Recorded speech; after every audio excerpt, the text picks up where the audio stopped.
আপনারা অনেকেই জানেন, আজ ঢাকায় মাননীয় প্রধান উপদেষ্টা মহোদয়ের ডাকে বাংলাদেশের বিভিন্ন ধর্মের নেতৃস্থানীয় ব্যক্তিবর্গ তারা উপস্থিত হয়েছেন এবং মাননীয় প্রধান উপদেষ্টা মহোদয় আমাদের দেশকে দুর্নাম করবার জন্য, আমাদের প্রিয় মাতৃভূমিকে দুর্নাম করবার জন্য মুসলমানদের সহনশীলতার যে ঐতিহ্য আছে এই দেশে, সেই ঐতিহ্যকে কালিমা লেপন করবার জন্য যে অপচেষ্টা দেশের বাহির থেকে হচ্ছে, আর দেশের ভেতরে থাকা তাদের যে চক্র আছে সেই চক্র সেখানে সেই ষড়যন্ত্রের অংশীদার যখন হয়ে যাচ্ছে, এরকম একটা সময়ে, এমন একটা কঠিন সময়ে মাননীয় প্রধান উপদেষ্টা ওলামা একরামকে ডেকেছেন।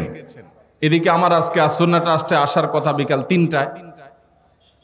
যখন রাষ্ট্রের এই গুরুত্বপূর্ণ কাজ, যেখানে আমরা ঐক্যবদ্ধ আছি কিনা এই বার্তাটা দেয়া গুরুত্বপূর্ণ, আমাদের বিষয়ে আমাদের পার্শ্ববর্তী দেশের বিভিন্ন ভুইফোড় গণমাধ্যম, না বলে বলতে হবে বিভিন্ন প্রচার মাধ্যম, বিভিন্ন ইউটিউবার, তারা যখন আমাদের এই প্রিয় স্বদেশ, আমাদের এই প্রিয় ছোট্ট মাতৃভূমি, যে মাতৃভূমিতে আমরা এদেশের মুসলমানরা তাদের ধৈর্য এবং সহনশীলতা দিয়ে তারা এদেশের অন্যান্য ধর্মাবলম্বী ভাইদেরকে, বোনদেরকে আগলে রেখেছেন, তাদেরকে এখানে নিজেদের মতো করে বেড়ে ওঠার পূর্ণ স্বাধীনতা এখানে মুসলমানরা প্রত্যেকে যার যার থেকে দেওয়ার চেষ্টা করে চলেছেন। মুসলমানদের এই ঐতিহ্য, তাদের এই সুনাম, তাদের এই সুন্দর আচরণ, তাদের এই ধর্মীয় সম্প্রীতিকে কালিমা লেপন করার যে চেষ্টা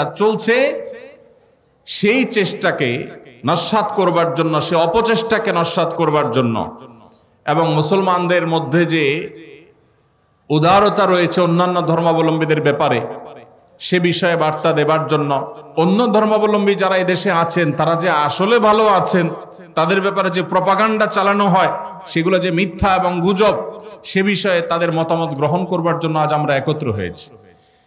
আজ আমাদের এই প্রিয় স্বদেশকে দুর্নাম করবার জন্য যারা যেভাবে চক্রান্তে লিপ্ত, এই দেশের মানুষের খেয়ে, এদেশের মানুষের পরে, এদেশের মানুষের টাকায় চলে কিছু মিডিয়াও তাদের দোসরের ভূমিকায় অবতীর্ণ হয়েছে।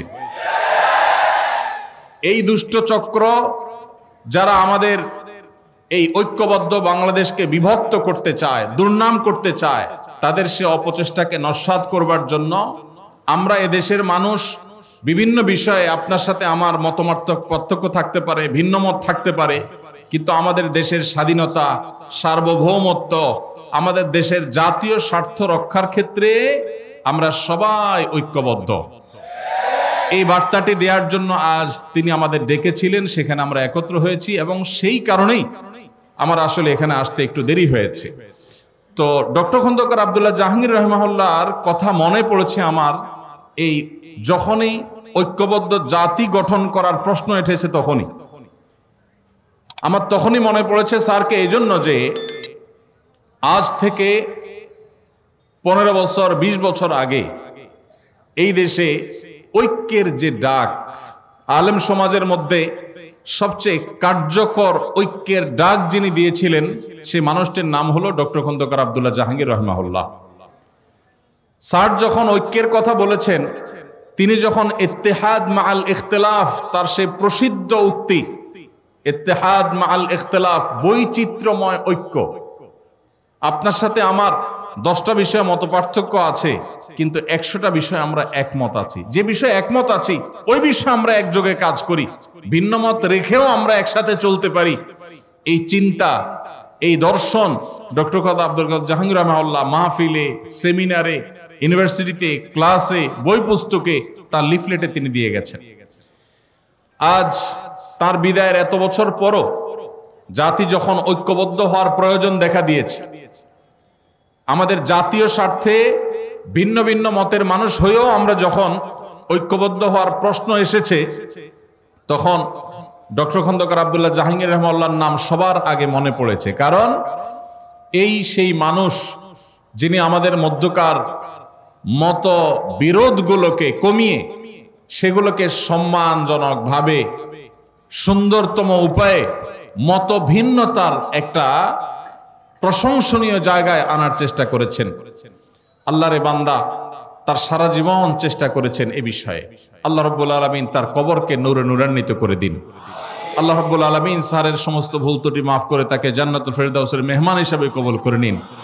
আল্লাহ তাআলা স্যারের এই একমাত্র পুত্র এবং স্যারের প্রতিষ্ঠিত আস-সুন্নাহ ট্রাস্টের চেয়ারম্যান মহোদয়কে আল্লাহ তাআলা স্যারের মতো যোগ্যতা সম্পন্ন মানুষ হিসেবে কবুল এবং মঞ্জুর করে দিন। ভাইরা আমার, আমাদের এই প্রিয় স্বদেশে ছোট্ট একটা জায়গা, নানান মতের মানুষ, নানান পথের মানুষ আমরা থাকি, এত চিন্তার মানুষ আছি। এই যে এই মাহফিলে আমরা এত মানুষ আছি, আমাদের মধ্যেও সবাই কি সব বিষয়ে একমত আছি? অনেক বিষয় আমাদের মধ্যে ভিন্নমত আছে না? কিন্তু ভিন্নমত থাকা সত্ত্বেও কিছু বিষয় এক, আমাদের আল্লাহ এক। কোন ভিন্নমত আছে? আমাদের রাসূল সাল্লাল্লাহু আলাইহি ওয়াসাল্লাম, আমাদের কোরআন, আমাদের হাদিস, আমাদের ঐক্যের যে জায়গাগুলো, সেগুলো যদি একটা একটা করে আমরা তালিকা করি, আমরা দেখব মতপার্থক্য যদি আমাদের একজনের সাথে অন্যজনের 10টা 20টা বা 50টা বিষয় হয়, মতৈক্য রয়েছে আমাদের তার চাইতে বহুগুণ বেশি। আপনার সাথে আমার যদি 2, 4, 5, 10টা বিষয়ে মতপার্থক্যের কারণে আপনি আমার থেকে দূরে যাওয়াটা গুরুত্বপূর্ণ মনে করেন, জরুরি মনে করেন, তাহলে শত শত বিষয়ে যে আমরা একমত আছি, সেই কারণে কেন আমরা একে অন্যের কাছে আসতে পারছি না? ভাইরা আমার, আজ গোটা পৃথিবীতে আমরা মুসলমানরা যতটা পিছিয়ে আছি, যতটা দুর্বল আছি, বিভিন্ন জায়গায় জায়গায় আজ আমাদের মুসলমানদের উপরে যে নির্যাতন এবং জুলুম চলছে, আমাদের বিরুদ্ধে যে মিথ্যা প্রপাগান্ডা চলছে, সারা পৃথিবীর যেদিকে তাকাবেন সবচেয়ে বেশি মায়ের আমরাই খাচ্ছি, আবার দুর্নামের ভাগীদারও আমাদেরকেই হতে হচ্ছে। এর অন্যতম বড় কারণ হলো আমাদের অনৈক্য, আমাদের বিভেদ, আমাদের মতো বিরোধ, আমাদের একে অন্যের বিরোধিতা করা। আজ এই প্রেক্ষাপটে অন্তত আমাদেরকে ঐক্যবদ্ধ হতে হবে, ঐক্যের গুরুত্ব আমাদেরকে অনুধাবন করতে হবে। আমাদের ঐক্যের যে ফর্মুলা ডক্টর আব্দুল্লাহ জাহাঙ্গীর রহমাল্লাহ দিয়ে গেছেন, সেটা মূলত তার দেওয়া না। তিনি নিজে এই ফর্মুলা দিয়েছেন কোরআন থেকে, তিনি এই ফর্মুলা দিয়েছেন প্রিয় নবী সাল্লাল্লাহু আলাইহি সাল্লামের হাদিস থেকে। প্রিয় ভাইরা আমার, আজ আমাদের জাতীয় সংকটে যখন আমাদের দেশকে, এদেশের মানুষকে বিশ্ব দরবারে আমাদেরকে অসহিষ্ণু হিসাবে, আমাদের মধ্যে সম্প্রীতির অভাব আছে এই হিসেবে যখন চিত্রায়িত করার অপচেষ্টা করা হচ্ছে, আমরা যারা মুসলমান আছি, সংখ্যায় যারা আমরা এদেশের নাগরিকদের মধ্যে বেশিরভাগ আমরা মুসলমান আছি, আমাদের দায়িত্ব হয়ে গেছে বিশ্বকে দেখিয়ে দেওয়া যে আমরা ভিন্ন মতের মানুষদের প্রতি আমাদের সহিষ্ণুতা, আমাদের ধৈর্যশীলতার যে দৃষ্টান্ত স্থাপন করতে পারি। সভ্য পৃথিবীর বহু দেশ আছে যারা রীতিমতো আমাদেরকে সবক দেয়, সংখ্যালঘুদের অধিকারের কথা স্মরণ করায় দেয়। তাদের চাইতে আল্লাহ তাআলা আমাদেরকে সহিষ্ণুতা, ধৈর্যশীলতার ক্ষেত্রে অন্তত এক ধাপ হলেও এগিয়ে রেখেছেন, আলহামদুলিল্লাহ। আপনারা দেখেছেন বিগত আমলের শেষের দিকে ফরিদপুরের একটা সম্ভবত মসজিদ নির্মাণকে কেন্দ্র করে বা কোন একটা স্থাপনাকে নির্মাণকে কেন্দ্র করে দুজন শ্রমিক, তাদেরকে অন্য ধর্মাবলম্বী একজন তথাকথিত জনপ্রতিনিধি নির্মমভাবে একটা প্রপাগান্ডা ছড়িয়ে গণপিটুনি দিয়ে একরকম তাদেরকে নির্মমভাবে হত্যা করা হলো। সেই ঘটনায় আপনারা লক্ষ্য করেছেন, আপনাদের মনে থাকার কথা, সারা দেশে ওলামায়ে কেরাম এইরকম দায়িত্বশীলতার পরিচয় দিয়েছেন যে ওই ঘটনার জেরে পাল্টা হামলা, দাঙ্গা, কোন প্রকার অশান্তি এদেশের মাটিতে চুল পরিমাণ হতে দেন নাই ওলামায়ে কেরাম। শক্ত হাতে ঢাকা থেকে আমার মনে আছে দায়িত্বশীল ওলামায়ে কেরামের একটার পর একটা প্রতিনিধি দল এসেছেন, তারা স্থানীয় লোকদের সাথে বসেছেন, ভিজিট করেছেন এবং মানুষকে তারা শান্ত রেখেছেন। ওলামায়ে কেরাম যদি চুল পরিমাণ একটু ইন্ধন দিয়ে দিতেন তাহলে মেসাকার হয়ে যেত। আপনারা দেখেছেন কয়েকদিন আগে তরুণ আইনজীবী সাইফুল ইসলাম আলিফকে নির্মমভাবে দিনের আলোতে অত্যন্ত নৃশংসভাবে তাকে হত্যা করা হলো। সাধারণ মুসলমানরা জানেন, মুসলমান হওয়ার কারণে, দ্বীনি চেতনার কারণে, তার পেশাগত দায়িত্ব পালন করতে গিয়ে তাকে এই নির্মম খুনের শিকার হতে হলো। এত বড় একটা ঘটনার পর আপনারা দেখেছেন এদেশের সর্বোচ্চ পর্যায় থেকে নিয়ে একেবারে রুট লেভেল পর্যন্ত ওলামা একরাম সর্বসাধারণকে শান্ত থাকতে বলেছেন। এরকম একটা পরিস্থিতি যেখানে ক্ষোভে ফুসে উঠছে মানুষ, সেখানে ওলামা একরাম মানুষকে শান্ত থাকার কথা বলেছেন। এবং ওলামা একরামের আহ্বানে সাড়া দিয়ে সারা দেশে আলহামদুলিল্লাহ একটি চুল পরিমাণ অনাকাঙ্ক্ষিত ঘটনা ঘটেছে বলে কেউ দেখাতে পারবে না। ভাইরা আমার, এদেশের মুসলমানরা তাদের ধৈর্য, ধর্মীয় সম্প্রীতির ক্ষেত্রে তাদের সহিষ্ণুতার যে পরীক্ষা, এই পরীক্ষায় একবার দুইবার নয়, শতবার উত্তীর্ণ হয়েছে। তারপরে এক শ্রেণী মানুষ আপনাদেরকে দোষারোপ করার, আমাদেরকে দোষারোপ করার চেষ্টা করে। এই জন্য আমাদের দায়িত্বশীলতা অনেক বেড়ে যায়। আল্লাহ রাব্বুল আলামিন কোরআনে হাকিমে আমাদেরকে সেই দর্শন দিয়েছেন, যে দর্শনে আমরা আমাদের বিশুদ্ধ আকীদা, তাওহীদের বিশ্বাসের কথা প্রচার করব, সেটাকে নিজেদের মধ্যে ধারণ করব। আমাদের আকীদা, আমাদের মানহাজ, আমাদের বিশ্বাস, আমাদের ঈমানের মধ্যে চুল পরিমাণ আমরা ছাড় দেব না, কম্প্রোমাইজ করব না। কিন্তু একই সাথে যারা ভিন্ন মত পোষণ করছেন, যারা অন্য ধর্মাবলম্বী আছেন, তাদেরকেও আমাদের আকীদা, আমাদের বিশ্বাস গ্রহণ করতে, ধারণ করতে আমরা বাধ্য করব না। কারণ আমরা সেই ধর্মের অনুসারী যেই ধর্ম বলেছে লা ইকরাহা ফিদ্দীন, লা ইকরাহা ফিদ্দীন। ধর্ম গ্রহণ করার ক্ষেত্রে কোনো বাড়াবাড়ি করা, জবরদস্তি করা যাবে, কোনো জবরদস্তি করে কাউকে কোনো ধর্ম গ্রহণ করানো যাবে না। আমরা সেই নবীর উম্মত, যেই নবী মক্কা বিজয়ের পর মক্কার মুশরিক সহ সর্বস্তরের মানুষকে বলেছেন, ইযহাবু আনতুমুত তুলাকা লা তাসরিবা আলাইকুমুল ইয়াউম, যাও আজ তোমরা সবাই মুক্ত, কোনো প্রতিশোধ গ্রহণ করা হবে না। আমরা সেই নবীর উম্মত, যে নবী আমাদেরকে সহনশীলতা শিক্ষা দিয়েছেন। অতএব আমরা সব সময় লক্ষ্য রাখব যে এদেশের কোনো অন্য ধর্মাবলম্বীরা তাদের ধর্ম পালন করতে গিয়ে কোনো প্রকার বাধার সম্মুখীন হবে না। আমরা আমাদের তাওহীদে বিশ্বাসী থাকব, তাওহীদের প্রচার করব, তাতে কোনো কার্পণ্য করব না। শিরক থেকে একজন মুসলমান কোরআনের নির্দেশের কারণে, নবী সাল্লাল্লাহু আলাইহি সাল্লামের নির্দেশের কারণে তিনি শত সহস্র মাইল যোজন দূরে তিনি থাকবেন, তার আকীদা মানহাজকে তিনি পরিচ্ছন্ন পবিত্র রাখবেন। কিন্তু একই সাথে অন্য ধর্মের মানুষকে কখনো আমাদের ধর্ম গ্রহণ করতে আমরা যেরকম বাধ্য করব না, তাদের ধর্ম পালনেও তাদেরকে আমরা বাধা দিব না। ইসলাম আমাদেরকে বাড়াবাড়ি করতে বলে না, ছাড়াছাড়ি করতেও বলে না। ইসলামের মতো এই সুমহান জীবন দর্শন, এটি যদি পৃথিবীর কোন সমাজে প্রতিষ্ঠিত থাকে, সেই সমাজের মুসলিমরা তো বটেই, অন্য ধর্মাবলম্বীরাও নিরাপদে থাকবে। কারণ নবী করিম সাল্লাল্লাহু আলাইহি সাল্লাম একজন জিম্মি অমুসলিমকে যদি কেউ অন্যায়ভাবে হত্যা করে, ওই ব্যক্তি জান্নাতের ঘ্রাণও পাবে না। সে ঐতিহাসিক বক্তব্য নবী সাল্লাল্লাহু আলাইহি সাল্লাম দিয়েছেন, তার হাদিসে আছে। অতএব আমাদের মুসলমানদের সহনশীলতা আর ধৈর্যশীলতা, এটা গোটা পৃথিবীর মানুষের কাছে শতবার, হাজারোবার পরীক্ষিত এবং প্রমাণিত হয়েছে। আল্লাহ রাব্বুল আলামিন আমাদের এই সুনাম, আমাদের এই ঐতিহ্য, আমাদের এই সুখ্যাতি, কোরআন এবং হাদিসের শিক্ষাকে আমাদের জীবনে আল্লাহ তাআলা ধারণ করার তৌফিক নসিব করুন। ভাইরা আমার, আমাদের সমাজে আমরা দেখি কিছু মানুষ অন্য ধর্মাবলম্বীদের প্রতি তারা তথাকথিত সম্প্রীতি দেখাতে গিয়ে তাদের ঈমান, তাদের আকীদা, তাদের বিশ্বাসকে তারা কোরবান করে দেয়, সেগুলোকে তারা শেষ করে ফেলে। আবার অনেকে আছেন যারা হয়তো বাড়াবাড়িতে লিপ্ত। আল্লাহ রাব্বুল আলামিন আমাদেরকে যে সিরাতে মুস্তাকিম দিয়েছেন, সেখানে না বাড়াবাড়ির কোনো সুযোগ আছে, না ছাড়াছাড়ির কোনো সুযোগ আছে। আমরা মুসলমানরা যদি কোরআন এবং হাদিসের উপরে অটল অবিচল থাকি, মুহাম্মদ সাল্লাল্লাহু আলাইহি সাল্লামের জীবন দর্শনের উপরে যদি আমরা প্রতিষ্ঠিত থাকি, তাহলে এই গোটা পৃথিবী শান্তিতে পরিপূর্ণ হয়ে যাবে। মুসলমানরাই শুধু শান্তিতে থাকবে না, অন্যরাও নিরাপদে থাকবে, কেউ কাউকে ডিস্টার্ব করবে না।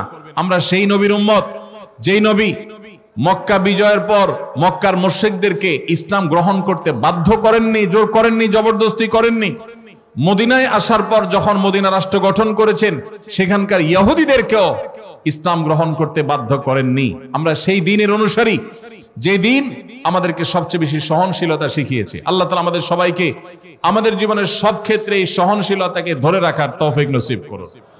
ভাইরা আমার, আমাদের মুসলমান হিসেবে আমাদের মধ্যেও নানা ছোটখাটো বিষয় নিয়ে মতপার্থক্য আছে, বড় কোনো বিষয়ে মতপার্থক্য নেই। আমি যেটা বলছিলাম, আমাদের আল্লাহ এক, এটা নিয়ে মতপার্থক্য নাই। আমাদের রাসূল এক, সেটা নিয়ে কোনো মতপার্থক্য নাই। আমাদের কোরআন এবং হাদিস নিয়েও তেমন উল্লেখযোগ্য মতপার্থক্য নেই। 5 ওয়াক্ত নামাজ আল্লাহ ফরজ করেছেন, সেটা নিয়েও মতপার্থক্য নেই। আরকানে ইসলাম নিয়েও মতপার্থক্য নেই। আরকানে ঈমান নিয়েও মতপার্থক্য নেই। আমাদের মতপার্থক্য যেগুলো আছে সেগুলো খুব ছোটখাটো বিষয়। এগুলো নিয়ে এলাকায় এলাকায়, মসজিদে মসজিদে, বিভিন্ন জায়গায় আমরা যেন আমাদের সৌহার্দ্যের, সম্প্রীতির সর্বোচ্চ নজির স্থাপন করি, এই কাজটাই জীবন জুড়ে করে গেছেন ডক্টর খন্দকার আব্দুল্লাহ জাহাঙ্গীর রাহিমাহুল্লাহ। স্যার যখন এই কাজ করেছেন, তখন এই কাজটার যথার্থতা, এটার যৌক্তিকতা বা এটার প্রয়োজনীয়তা, এটার অপরিহার্যতা আমরা এতটা উপলব্ধি করি নাই। দিন যত গত হচ্ছে, আল্লাহরে বান্দাকে আমরা হারিয়ে ফেলেছি, সেই দিনগুলো যত অতিবাহিত হচ্ছে, তত বেশি আমাদের কাছে মনে হচ্ছে যে তিনি, আল্লাহ রাব্বুল আলামিন, তাকে এমন এক মানুষ করে তৈরি করেছেন। আমাদের মাওলানা মামুনুল হক সাহেব হাফিজাহুল্লাহ একটা কথা ডক্টর আব্দুল্লাহ জাহাঙ্গীর রাহিমাহুল্লাহ সম্পর্কে বলেন। এই আসুনা ট্রাস্টের স্যারের ওয়াফাতের পর এখানকার স্টুডিওতে বসে বলে গেছিলেন যে ডক্টর আব্দুল্লাহ জাহাঙ্গীর রাহিমাহুল্লাহ ছিলেন এমন একজন মানুষ, যিনি সময়ের চাইতে এগিয়ে থাকা মানুষ ছিলেন। সময়ের চাইতে এগিয়ে থাকা মানুষ ছিলেন। আল্লাহ তাআলা তাকে সে দূরদৃষ্টি দান করেছিলেন। আল্লাহ রাব্বুল আলামিন স্যারের সে মিশনকে, স্যারের সে স্বপ্নকে, স্যারের প্রতিষ্ঠিত এই আসুন্নাহ ট্রাস্ট, জিনেদা আসুন্নাহ ট্রাস্ট, এটার মাধ্যমে আল্লাহ তাআলা কবুল এবং মঞ্জুর করুন, পরিপূর্ণ করার তৌফিক নসিব করুন। ভাইরা আমার, আমরা আজকের এই মাহফিল থেকে আমাদের ব্যক্তিগত জীবনে, আমাদের দ্বীনি জীবনে, এমনকি আমাদের সামাজিক জীবনে অন্য ধর্মাবলম্বীদের মানুষদের সাথেও আমরা সবর, সহনশীলতা এবং ধৈর্যের পরিচয় দেব, চেষ্টা করব তো ইনশাআল্লাহ। ভাইরা আমার, আমরা যখন আমাদের নিজেদের মধ্যে মসজিদের অভ্যন্তরে ভিন্ন মতের কোনো মানুষ দেখব, ডক্টর খন্দকার আব্দুল্লাহ জাহাঙ্গীর রাহিমাহুল্লাহ সেই ঐতিহাসিক বক্তব্য আপনাদের নিশ্চয়ই অনেকেরই শোনা আছে। স্যার বলেছিলেন যে আপনার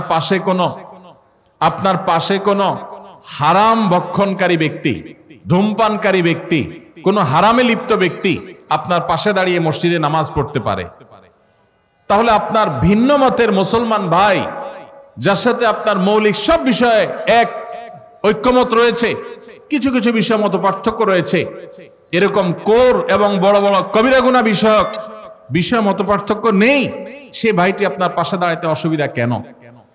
স্যার আরেকটা এক্সাম্পল আপনাদের মনে পড়ে, তিনি বলতেন যে আমরা যখন মসজিদে নামাজে দাঁড়াই, জামাত ইসলামের ভাই, চরমনায় পীর সাহেবের মুরিদ ভাই, ফুরপুরা পীর সাহেবের মুরিদ ভাই, আহলে হাদিস ভাই, হানাফি ভাই, বিভিন্ন মতের মানুষ যখন আমরা পাশাপাশি কাঁধে কাঁধ মিলিয়ে দাঁড়াই, আমাদের ভিন্ন ভিন্ন চিন্তা সত্ত্বেও আমরা নামাজের কাতারে ভিন্ন কাতার করি না, আমরা কাঁধে কাঁধ মিলিয়ে দাঁড়াই, তাহলে নামাজের বাহির হয়ে, মসজিদ থেকে বের হয়ে কেন আমরা একে অন্যকে শত্রু মনে করি? আমরা অবশ্যই, আমি যেটাকে আল্লাহ তাআলা আমাকে যে আকলে সালিম দিয়েছেন, এটা দিয়ে আমি কোরআন এবং হাদিসের কষ্টি পাথরে হককে আমি খুঁজে বের করব, সত্যকে আমি অনুসন্ধান করব, সত্যের উপর আমি পরিচালিত হব, এতে কোনো সন্দেহ নেই। কিন্তু কোন অবস্থাতেই একজন মুসলমান তিনি তার নিজের সত্য অবস্থানকে টিকিয়ে রাখতে গিয়ে তার অন্য মুসলমান ভাইকে আঘাত করা, তাকে দুর্নাম করা, তাকে বাজে ট্যাগ দেওয়া, তাকে নিয়ে তুচ্ছ তাচ্ছিল্য করা, তাকে অপমান করা এবং মুসলমানদের মধ্যে বিভেদ সৃষ্টি হওয়ার মতো কাজ করা মুসলমানের জন্য কখনো জায়েজ নাই। আল্লাহ রাব্বুল আলামিন কোরআনে কারিমে আমাদেরকে নির্দেশ করেছেন, ওয়াতাসিমু বিহাবলিল্লাহি জামিআ, তোমরা আল্লাহর রশি সবাই আঁকড়ে ধরো আল্লাহর রজ্জুকে, ওয়ালা তাফাররাকু, তোমরা বিভক্ত হয়ে যেও না। আজ আমাদের ঐক্যবদ্ধ হওয়া বড় বেশি প্রয়োজন। আমরা মুসলমানরা আজ বিভক্ত থাকার কারণে আজ এক শ্রেণীর মিডিয়া আমাদেরকে নিয়ে খোঁচাখুচি করে, আমাদেরকে আঘাত করে, আমাদেরকে নানাভাবে বদনাম করার চেষ্টা করে। আমরা যদি সবাই ঐক্যবদ্ধ থাকি, আমরা যে বিষয়গুলোতে মতপার্থক্য আমাদের আছে সেগুলো থাকুক, সেগুলো থাকা সত্ত্বেও বৃহত্তর ইসলামের স্বার্থে, দ্বীনের স্বার্থে, আল্লাহ এবং তার রাসূল সাল্লাল্লাহু আলাইহি সাল্লামের স্বার্থে আমরা যদি কাঁধে কাঁধ মিলে, আপনার কাজে আমি, আমার কাজে আপনি যদি সহযোগিতা করি, একে অন্যের প্রতি যদি সহযোগী হই, সহমর্মী হই, একযোগে কাজ করি, তাহলে মনে রাখবেন ইসলাম এবং মুসলমানদের চিহ্নিত দুশ্মনদের যে সংখ্যা সেটা এদেশে খুবই নগণ্য। এই মানুষগুলো কখনো আমাদের মাথার উপরে ছড়ি ঘুরাতে পারবে। আজ 50 বছর যাবত একটি কালচার আমাদের দেশে চলে আসছে, সেটি হলো হাতে গোনা যাবে এরকম কিছু মানুষ এদেশের ধর্মপ্রাণ মানুষদের উপরে তাদের শাসনের নামে শোষণ চালিয়ে যাচ্ছে। তারাই ন্যারেটিভ দাঁড় করায়, তারাই বিভিন্ন ব্যাখ্যা দাঁড় করায়। প্রশ্ন উত্তর দেই। প্রথম প্রশ্ন, এক ব্যক্তি ব্যবসা করত, সে ওজনে কম দিত। যাদের ওজনে কম দিত তারা অনেকে মারা গেছে, তিনিও ব্যবসা ছেড়ে দিয়েছেন। এখন তিনি তো বান্দার হক নষ্ট করছেন, এখন সে কিভাবে হক পূরণ করবে বা কিয়ামতের দিন কিভাবে ক্ষমা পাবে? আল্লাহ তো বলেছেন তিনি তার হক ক্ষমা করার এখতিয়ার রাখেন, কিন্তু বান্দার হক নষ্ট করলে আল্লাহ তাকে ক্ষমা করবেন না। এ থেকে কি মাপ পাওয়ার কোনো পথ আছে কিনা? কোনো ব্যক্তি তার জীবদ্দশায় ব্যবসা চলাকালীন সময় কাস্টমারদের কম দিয়েছেন, কাকে ওজনে কম দিয়েছেন তার খুঁজে বের করা যাবে না। এরকম পরিস্থিতিতে যে কাজটি আমাদের করতে হবে, আনুমানিক কত লোককে আমি কত পরিমাণ জিনিসপত্র কম দিয়ে ঠকাইছি সেটা আনুমানিক একটা ফিগার বের করতে হবে। সব মিলে এই পরিমাণ চাল ডাল এই পরিমাণ হবে, এর বেশি হবে না। একটু বাড়ায় ধরতে হবে সতর্কতামূলকভাবে যে এই পরিমাণ হবে। সবাই টাকা একত্র করলে, যেহেতু মালিক খুঁজে পাওয়া যাবে না, অতএব ওই টাকাটা সেই মালিকদের তরফ থেকে অন্য গরিব দুঃখীদেরকে দান করে দিবেন, এই নিয়তে যে আল্লাহ যাদের হক আমি মেরেছিলাম ওজনে কম দিয়া, এখান থেকে আনুপাতিক হারে তাদের হক অনুযায়ী সওয়াব আপনি দিয়ে দিবেন। কিয়ামতের দিন আল্লাহর কাছে দায় মুক্তির জন্য এই কাজ করতে হবে, সেই সাথে আল্লাহর কাছে ক্ষমাও চাইতে হবে। আল্লাহ তাআলা আমাদের সবাইকে বান্দার হকের ব্যাপারে সবচেয়ে বেশি সতর্ক থাকার তৌফিক নসিব করুন। বাবা মায়ের অবাধ্য হয়ে বিয়ে করলে কতটুকু জায়েজ হবে? বাবা মায়ের অবাধ্য হয়ে বিয়ে করবেন কেন? বাবা মারা যারা এখানে আছেন, আপনাদেরকে বলতেছি, চাচারা যারা আছেন, পর্দার আড়াল থেকে চাচিরা যারা শুনছেন, ছেলে মেয়ে বিয়ের উপযুক্ত হওয়ার পর তথাকথিত পায়ে দান ও অজুহাত করে নাম করে ছেলে মেয়েকে বিয়ে দিতে দেরি করবেন না। পোলাপানের আওয়াজ শুনে হলেও কিছুটা বোঝার চেষ্টা করেন। আল্লাহ রাব্বুল আলামিন আমাদের চাচা চাচিদেরকে হেদায়েত নসিব করুন, ওনারা যেন আমাদের ছেলে মেয়েদের কষ্টটা বুঝেন, আল্লাহ তাআলা সেই তৌফিক নসিব করুন। বাবাজিরা, আপনারা যে বয়সে বিয়ে করেছেন আপনার ছেলেকে কিন্তু তার চাইতে আর্লি দিতে হবে। কেন দিতে হবে? কারণ আপনাদের আমলে ফেসবুক ছিল না, এখন ফেসবুক বাইর হয়েছে। আপনাদের আমলে স্মার্টফোন ছিল না, এখন টাচ মোবাইল বাইর হয়েছে। এই ছেলে মেয়েদের চরিত্র রক্ষা করার জন্য আর্লি বিয়ে দিতে হবে। আল্লাহ আমাদের মুরব্বীদেরকে সে হেদায়েত নসিব করুন। নবী করিম সাল্লাল্লাহু আলাইহি সাল্লাম বলেছেন, তোমার সন্তান বিবাহের উপযুক্ত হওয়ার পর তাকে বিবাহ দিতে দেরি করবে না। যদি দেরি করো তাহলে ব্যভিচারের মতো ফিতনা সমাজে ছড়িয়ে পড়বে। এই ফিতনা সমাজে ছড়ালে কি হয়? পশ্চিমাদের চাইতে বেশি কেউ বোঝে না। পশ্চিমারা বিবাহ বহির্ভূত সম্পর্ককে অ্যাপ্রিসিয়েট করেছে, এখন তাদের মানুষ জন্মের হার কমতে কমতে এমন ভয়ঙ্কর লেভেলে চলে গেছে তাদের দেশ স্বাভাবিকভাবে চালানোর মতো লোকও নাই। কারণ অবৈধ সম্পর্ক দিয়ে তাদের দিন যায়, বিয়ে শাদী করে না, বাচ্চা কাচ্চা হয় না, তাদের জেনারেশনের মধ্যে গ্যাপ তৈরি হয়ে যাচ্ছে। অতএব সমাজে নানাবিধ ফিতনা ছড়াবে। ডক্টর খন্দকার আব্দুল্লাহ জাহাঙ্গীর রহমাতুল্লাহ বলতেন, একটা সাইক্লোনে, একটা ঘূর্ণিঝড়ে একটা দেশের বেশিরভাগ মানুষ যদি মারা যায়, আবার ধীরে ধীরে বাকি যে মানুষগুলো বেঁচে আছে তারা সারভাইভ করে উঠে যাবে। কিন্তু ব্যভিচার যদি একবার ছড়িয়ে পড়ে পৃথিবীতে, ঘরে ঘরে যদি ব্যভিচার এটা শুরু হয়ে যায়, বিবাহকে যদি নিরুৎসাহিত করা হয়, তাহলে সেক্ষেত্রে মানুষের জন্ম এটা বন্ধ হয়ে যাবে এবং মানব সভ্যতা পৃথিবী থেকে হারিয়ে যাবে। এই জন্যই ব্যভিচারের শাস্তি ইসলামের সবচেয়ে কঠিন এবং সবচেয়ে নির্মমভাবে এই শাস্তি, সবচেয়ে কঠোর শাস্তি দেওয়ার কথা বলা হয়েছে। এই জন্য ভাইরা আমার, মুরব্বীদের যারা আছেন তাদের বলছি, আপনার সন্তান যদি খারাপ পথে যায়, হারামের পথে যায়, আপনার অবহেলার কারণে আপনি তাকে বিবাহ দিতে দেরি করেন, তাহলে আল্লাহর কাছে সন্তানও দায়ী থাকবে, আপনিও দায়ী থাকবেন। আর সন্তানরা যারা চিল্লাচিল্লি করছেন, ঠিক ঠিক করে বলছেন, আপনারা এই সমস্ত ঠিক ঠিক না করে কাজ কাম শুরু করে দেন। নিজেরা বেকার বসে থাকবেন আর এদিকে বাপ মারে বিয়ে দেওয়ার জন্য আমার চিরকুট ধরা দিবেন, এটা তো কোনো সমাধান হতে পারে না। সবাই কাজ করবেন বেশি করে ইনশাআল্লাহ, আবার দোয়াও করবেন। ছাত্র অবস্থা বিয়ে করা যাবে কিনা, সমস্যা কি? ছাত্র অবস্থায় আপনি টিউশনি করে বিভিন্নভাবে উপার্জন করতে পারবেন কি পারবেন না? তো যদি উপার্জন করতে পারেন তাহলে বিয়েও করতে পারবেন ইনশাআল্লাহ। আল্লাহ তাআলা আমাদের মুরব্বীদের মনের মধ্যে সুমতি দান করুন। আর যারা আপনারা আছেন আমাদের যুবক ভাইরা, আপনাদেরকে বলবো, যতদিন বিয়ে করার সামর্থ্য আল্লাহ দিচ্ছেন না ততদিন পর্যন্ত নিজেকে সংযত রাখতে হবে, হারাম সম্পর্কে জড়ানো যাবে। যতদিন পর্যন্ত আর্থিক সঙ্গতি হয় না ততদিন পর্যন্ত সবর করতে হবে। নবী সাল্লাল্লাহু আলাইহি ওয়াসাল্লাম বলেছেন, ইয়া মা'আশারাশ শাবাব মান ইসতাতাআ মিনকুমুল বাআতা ফালইয়াতাযাওয়াজ ওয়া মান লাম ইসতাতি ফাআলাইহি বিস-সাওম। হে যুবকরা, তোমাদের যাদের বিবাহ করার সামর্থ্য আছে, আর্থিক সঙ্গতি আছে, তারা বিবাহ করো। যাদের আর্থিক সঙ্গতি নাই তারা যেন রোজা রাখে, নিজেকে সংবরণ করে, সবর করে। অতএব যুবক ভাইরা, চরিত্রকে হেফাজত করতে হবে। চরিত্র হেফাজত করতে পারলে এটা আপনাদের জন্য অনেক বড় অ্যাচিভমেন্ট, এটা অনেক বড় ইবাদত, এটা আল্লাহর কাছে আপনাদের তাকওয়া প্রমাণের অনেক বড় সুযোগ। আল্লাহ তাআলা আমাদের যুবক ভাইদের চরিত্রগুলোকে হেফাজত করার তৌফিক নসিব করুন। মনে রাখবেন, যদি যৌবনকে হারাম সম্পর্ক দিয়ে আপনি কালিমা যুক্ত করেন, এটাকে রিকভার করা এত সহজ নয়। যাদের হারাম সম্পর্ক আছে এখনই তওবা করুন, নতুন জীবন গড়ুন এবং নিজেকে সবর করুন, হারাম থেকে দূরে সরায় রাখেন। আল্লাহ কেন বলেছেন ওয়ালা তাকরাবুজ জিনা, জিনার কাছেও যেও না? কারণ আগে থেকে আপনি দূরে থাকলে তখন বাঁচতে পারবেন। এই সম্পর্ক, হারাম সম্পর্ক থেকে দূরে সরে আসতে হবে। আল্লাহ আমাদের সবাইকে তৌফিক দান করুন। বাবা মায়ের কোনো অবাধ্য সন্তান যদি পারিবারিক সম্পদের অংশের ভাগ না দেওয়া হয় তাহলে বাবা মায়ের কোনো গুনাহ হবে কিনা? বাবা মার মৃত্যুর পর তাদের সম্পদের অংশ ভাইরা বোনেরা নিজেরা ঠিকঠাক করে বন্টন না করে, কাউকে যদি ঠকায়, বাবা মার যদি কোনো ত্রুটি না থাকে, তারা যদি কোনো ভুল ওসিয়ত করে না যায়, সন্তানদেরকে কুশিক্ষা দিয়ে না যায়, তাহলে তাদের কোনো দায় নাই।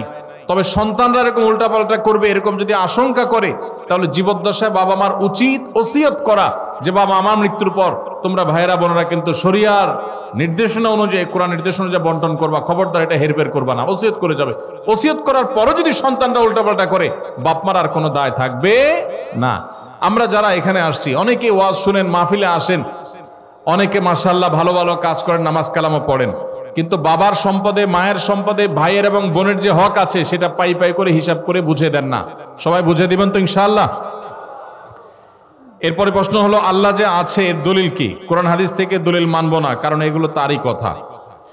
এটা আমাদের যে ভাই প্রশ্ন দিয়েছেন, তিনি যদি আমাদের কোনো নাস্তিক ভাই হন বা অন্য ধর্মাবলম্বী ভাই হন বা যেই হন না কেন, তাকে আমি বলতে চাই, আল্লাহ যে আছেন এটা প্রমাণ হলো আপনি নিজে।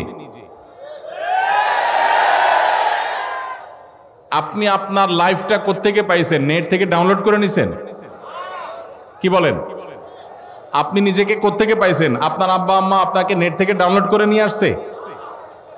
ভাইরা আমার, আমাদের অস্তিত্বই আল্লাহর অস্তিত্বের সাক্ষী। আল্লাহ রাব্বুল আলামিন বলেছেন, ওয়াফি আনফুসিকুম আফালা তুবসিরুন, তোমাদের অস্তিত্বের মধ্যেই আল্লাহর অস্তিত্বের নিদর্শন আছে, তোমরা কি দেখো না? ভাইরা আমার, আল্লাহর এই বিশাল সৃষ্টি জগৎ, এই মহা সৃষ্টি, এত বিশাল সৃষ্টি জগৎ দেখার পরও যদি কেউ স্রষ্টাকে বিশ্বাস করতে কষ্ট হয়, তাহলে তার মতো হতভাগা আর কে হতে পারে? ভাইরা আমার, এই সৃষ্টি জগৎই স্রষ্টার অস্তিত্বের সাক্ষী। আল্লাহ রাব্বুল আলামিন আল্লাহর এই সৃষ্টি জগৎ দেখে, তার সুনিপুণ সৃষ্টি দেখে আল্লাহর অস্তিত্ব এটা খুঁজে পাওয়ার হেদায়েত, তৌফিক আল্লাহ তাআলা আমাদেরকে দান করুন।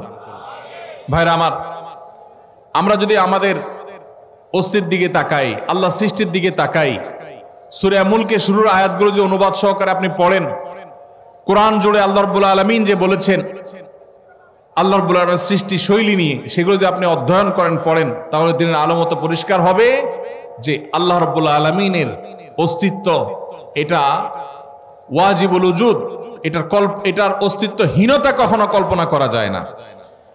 এটা নিয়ে দীর্ঘ আলোচনা করার সুযোগ নেই, শুধু এটুকুই বললাম যে আপনার আমার সৃষ্টি এটাই আমাদের স্রষ্টার কথা স্মরণ করিয়ে দেয়। কারণ স্রষ্টা ছাড়া কখনো সৃষ্টি হতে পারে? ছোট বড় এমন কিছু পৃথিবীতে নাই যেটা কেউ তৈরি করা ছাড়া আসছে। মাইকটা কেউ তৈরি করেছেন, এই পানির বোতলটা কেউ তৈরি করেছেন, এই কাগজটা কেউ তৈরি করেছেন। প্রত্যেকটা জিনিসের যেরকম কেউ না কেউ তৈরি করেছে, ক্রিয়েটর আছেন, সেখানে এই মহা সৃষ্টির এত কিছুর আমি আপনি সহ আমাদের এবং এই আল্লাহর এই সৃষ্টি জগতের যে বিশাল আয়োজন, এগুলোর কোনো ক্রিয়েটর নাই। এর চেয়ে হাস্যকর কথা আর কি? আল্লাহ তাআলা আমাদেরকে হেদায়েত নসিব করুন। হেদায়েত যদি আল্লাহ তাআলা কাউকে দান না করেন, তাহলে সেক্ষেত্রে সে অনেক নলেজ অর্জন করার পরও সঠিক পথে হয়তো আসবে না। এই জন্য আল্লাহর কাছে হেদায়েত চাইতে আমাদেরকে শিক্ষা দেওয়া হয়েছে। এই দিন সিরাতাল মুস্তাকিম আমরা সে দোয়া আল্লাহ তাআলার কাছে করবো ইনশাআল্লাহ। আমরা জানি সমস্ত কাজ নিয়তের উপর নির্ভরশীল, কিন্তু একজন মানুষ তার পীরের পায়ে সেজদা দিয়ে বলছে আমার মনে নিয়ত আছে আল্লাহকে সেজদা দিচ্ছি, এটা জায়েজ আছে কিনা? ভাইরা আমার, আমাদের এই কপাল শুধুমাত্র আমরা নিবেদন করব আল্লাহকে। কাকে? আল্লাহকে। আল্লাহ ছাড়া মানুষের এই কপাল আর কারোর সামনে সেজদায় অবনত হবে। আল্লাহ সুবহানাহু ওয়া তাআলা কোরআনে কারীমে সূরা ফাতিহাতে আমাদেরকে শিক্ষা দিয়েছেন, ইয়্যাকা না'বুদু, আল্লাহ আপনারই ইবাদত করি। আমরা ইবাদত করি শুধু কার? ইয়্যাকার মানে হলো শুধুই আপনার ইবাদত করি, আর কারণ না। অতএব ইবাদত শুধু আল্লাহর হতে হবে। কেউ যদি পীরকে সেজদা করে নিয়ত করে যে নিয়ত আল্লাহর, দিচ্ছি পীরের দিকে ফিরায়া, তাহলে সেও মুশরিকদের মধ্যে গণ্য হবে। এই নিয়তের কারণে সে শিরক থেকে বের হবে না, কারণ সে মূলত তার পীরকেই সেজদা নিবেদন করছে। এখানে তার নিয়ত ধর্তব্য হবে না, সে মূলত শিরকে আকবরে লিপ্ত হয়েছে। আল্লাহ ছাড়া আর কাউকে সেজদা করা যদি জায়েজ হতো, তাহলে মুহাম্মদ সাল্লাল্লাহু আলাইহি সাল্লামকে সাহাবা ইকরাম সবার আগে সেজদা করতেন। মুহাম্মদ সাল্লাল্লাহু আলাইহি সাল্লামকে সাহাবা ইকরাম কি কখনো সেজদা করেছেন? কখনো করেন নাই। আপনি বলবেন আদম আলাইহিস সালামকে ফেরেশতারা সেজদা করেছে, যে আদম আলাইহিস সালাতু ওয়াস সালামের সময়কার যে শরিয়া ছিল, সেই শরিয়াতে শুধুমাত্র এই তাহিয়ার সেজদা এটা তার জন্য খাস ছিল। এটা একটা। পরবর্তীতে আমাদের নবী সাল্লাল্লাহু আলাইহি সাল্লামের শরীয়তে এটা জায়েজ নাই। জায়েজ হলে মুহাম্মদ সাল্লাল্লাহু আলাইহি সাল্লামকে সাহাবীরা সেজদা করতেন। আরো আদম আলাইহিস সালামের সেই সেজদা নিয়ে আরো নানাবিধ ব্যাখ্যা আছে, মুফাসসিরদের নানা বিষয় আছে, বক্তব্য আছে। মুহাম্মদ সাল্লাল্লাহু আলাইহি সাল্লামকে যদি সাহাবা ইকরাম সেজদা করার কোন জাল হাদিসে না পাওয়া যায়, তাহলে আপনার পীর কে সেজদা পাওয়ার জন্য? সাহাবা ইকরাম মুহাম্মদ সাল্লাল্লাহু আলাইহি সাল্লামকে সেজদা করে আল্লাহকে নিয়ত করতে পারতেন, সেটা তো তারা করেন না। তাহলে আপনাকে এটা কে শিখাইছে? শয়তান শিখাইছে। কে শিখাইছে? আল্লাহ তাআলা আমাদের ভাইদেরকে হেদায়েত নসিব করুন। যারা শিরকে লিপ্ত আছে, আল্লাহ তাআলা তাদেরকে তাওহীদে আসার তৌফিক নসিব করুন। এরপরে প্রশ্ন হলো, আমি ফোন কলের মাধ্যমে কয়েকজন সাক্ষী রেখে বিয়ে করে ফেলেছি, এখন এটা কি আমার আসলে বিয়ে হয়ে যাবে? এ ব্যাপারে ইসলাম কি বলে একটু বিস্তারিত জানাবেন। ভাইরা আমার, ইসলামী শরিয়াটা তামাশার বিষয় না। অনেক যুবক প্রশ্ন লেখে যে আমরা আল্লাহকে সাক্ষী রেখে দুজন বিয়ে করে ফেলেছি, আল্লাহকে সাক্ষী রেখে বিয়ে করে ফেলেছি। ভাইরা আমার, বিবাহ বিশুদ্ধ হওয়ার জন্য দুজন সাক্ষীর উপস্থিতি জরুরি। ফোনে বিবাহ বিশুদ্ধ হবে তখনই যখন ফোনের মাধ্যমে কোনো প্রতিনিধি নিযুক্ত করা হবে। সেই প্রতিনিধি ফোনে যিনি তাকে নিযুক্ত করেছেন তার পক্ষ থেকে বিবাহের প্রস্তাব বা সম্মতি দিবে, তখন ফোনে বিবাহ জায়েজ আছে। পাত্রপাত্রী একে অন্যকে প্রস্তাব দিল আর সম্মতি প্রকাশ করলো এবং সেটা আপনার লাউড স্পিকারে দিয়ে দুজন সাক্ষী দিল, এটা যথেষ্ট নয়। অতএব ফোন কলে এভাবে বিবাহ হয় না। যদি এরকম করে থাকেন কেউ, সে বিবাহ বিশুদ্ধ হয়নি। এই ডিটেইল কারণ বলার সুযোগ আমার নাই, শুধু এটুকু বললাম যে ফোন কলে এভাবে বিবাহ বিশুদ্ধ হয় না। এরপর প্রশ্ন হলো, আমার বিয়ে হচ্ছে না চাকরির জন্য, মেয়ে রাজি আছে, আমিও রাজি, কিন্তু পরিবার বুঝে না, কি করব? এটা তো আমরা বলেছি, আপনার যখন আর্থিক সঙ্গতি নেই তখন শরীয়ত আপনাকে বিয়ে করতে বলে না, আপনাকে রোজা রাখতে বলে। কি রাখতে বলে? রোজা রাখলে, সিয়াম পালন করলে আত্মনিয়ন্ত্রণ করবেন আপনি, সেটা বলেছে। আপনি পরিবারের দোষ দিচ্ছেন কেন? আমরা ঢাল নাই, তরবারি নাই, নিদিরাম সর্দার। চাকরি নাই, টাকা নাই, রুজি নাই, ইনকাম নাই, আপনি বিয়ে করার জন্য পরিবারের চাপ দিচ্ছেন, আবার দোষ দিচ্ছেন পরিবার রাজি না। পরিবার কি দেখে রাজি হবে? নিজে বাপের হোটেলে খান, আবার আরেকজন বাপের হোটেলে খাওয়াবেন, এটা তো উচিত না। তবে বাবা মার যদি আর্থিক সঙ্গতি থাকে তাহলে তাদের সন্তানের চরিত্র রক্ষার জন্য উদ্যোগী হওয়া উচিত, সেটা ভিন্ন বিষয়। কিন্তু সন্তান বাবা মার উপর এটা চাপাই দিতে পারেন না। এই জন্য উপার্জন করা শুরু করেন। মুশকিল হলো বেশিরভাগ বাবা মা মনে করেন পায়ের উপর দাঁড়ানো মানে লাখ লাখ টাকার মালিক হওয়া। মনে রাখবেন, কোন রকম মোহরের টাকা জোগাড় করে স্ত্রীর ডাল ভাতের ব্যবস্থা করতে পারলেই শরিয়ার নির্দেশনা অনুযায়ী তার বিবাহ করার রাইট এবং অধিকার চলে আসে। বাবা মা কোনো খোঁড়া অজুহাতে তার বিবাহ বিলম্ব করার এখতিয়ার তাদের নাই। আল্লাহ তাআলা আমাদের মুরব্বীদেরকে আবারও দোয়া করে হেদায়েত নসিব করুন। আমি বলছিলাম যে আমি অমুক সরকার পদত্যাগ করলে 10টা রোজা রাখবো, কিন্তু কেউ কেউ বলে যে রোজা রাখা যাবে না। আমি এখন কি করব, আপনার মতামত চাই। আপনি যদি এটা মান্যত করে থাকেন যে অমুকের চলে গেলে, অমুকের পতন হলে, অমুকটা নেমে গেলে আমি রোজা রাখবো, তাহলে সেক্ষেত্রে তার পতন হলে, সে চলে গেলে আপনার রোজা ঠিকই রাখা লাগবে। কারণ রোজা রাখার মান্যত এটা বিশুদ্ধ মান্যত। যেহেতু আপনি যেটা চেয়েছেন সেটা হয়েছে, সেটা যেহেতু হয়েছে, অতএব যেটা শর্ত দিয়েছেন এটা পূরণ করতে হবে। তবে নবী করিম সাল্লাল্লাহু আলাইহি সাল্লামের হাদিস থেকে আমরা জানি মানত করার জন্য নবী সাল্লাল্লাহু আলাইহি ওয়াসাল্লাম আমাদেরকে নিরুৎসাহিত করতেন। মানত না করে যেই কোনো কাজ, আপনি কোনো কাজ ভালো কাজ করবেন, আপনি সেই কাজের জন্য দান করবেন, সাদাকা করবেন, নেকামল করবেন, করে আল্লাহর কাছে দোয়া করেন। আল্লাহকে শর্ত দিবেন না, আল্লাহ তুমি আমার এটা দাও তাহলে আমি এটা দেব। এটা হলো ইন্নামা ইউস্তাখরাজু মিনাল বাখিল। নবী সাল্লাল্লাহু আলাইহি সাল্লাম বলেছেন এটা হলো কৃপণের সম্পদ বের করা একটা পলিসি, যে আল্লাহ আমার ছেলেটা পাস করলে আমি 10 টাকা দান করব। কেন আগে 10 টাকা দান করে তারপর দোয়া করা যায় না? এটাই হলো সুন্নাহ। মানত করা সুন্নাহ নয়, তবে যদি কেউ মানত করে তখন তার পুরা করা ওয়াজিব হয়ে যায়, অতএব আপনার উপরে ওয়াজিব হয়ে যাবে। বিগত 1 বছর ধরে আমার সাথে একটা মেয়ে হারাম সম্পর্কে ছিল, হারাম সম্পর্কটা আমি হালাল করার জন্য আমার ফ্যামিলিকে রাজি। সব কি এই টাইপের প্রশ্ন নাকি? বর্তমান সমাজের পরিস্থিতিতে কি সংগঠন করতেই হবে? সংগঠন না করলে কি জান্নাত পাওয়া যাবে না?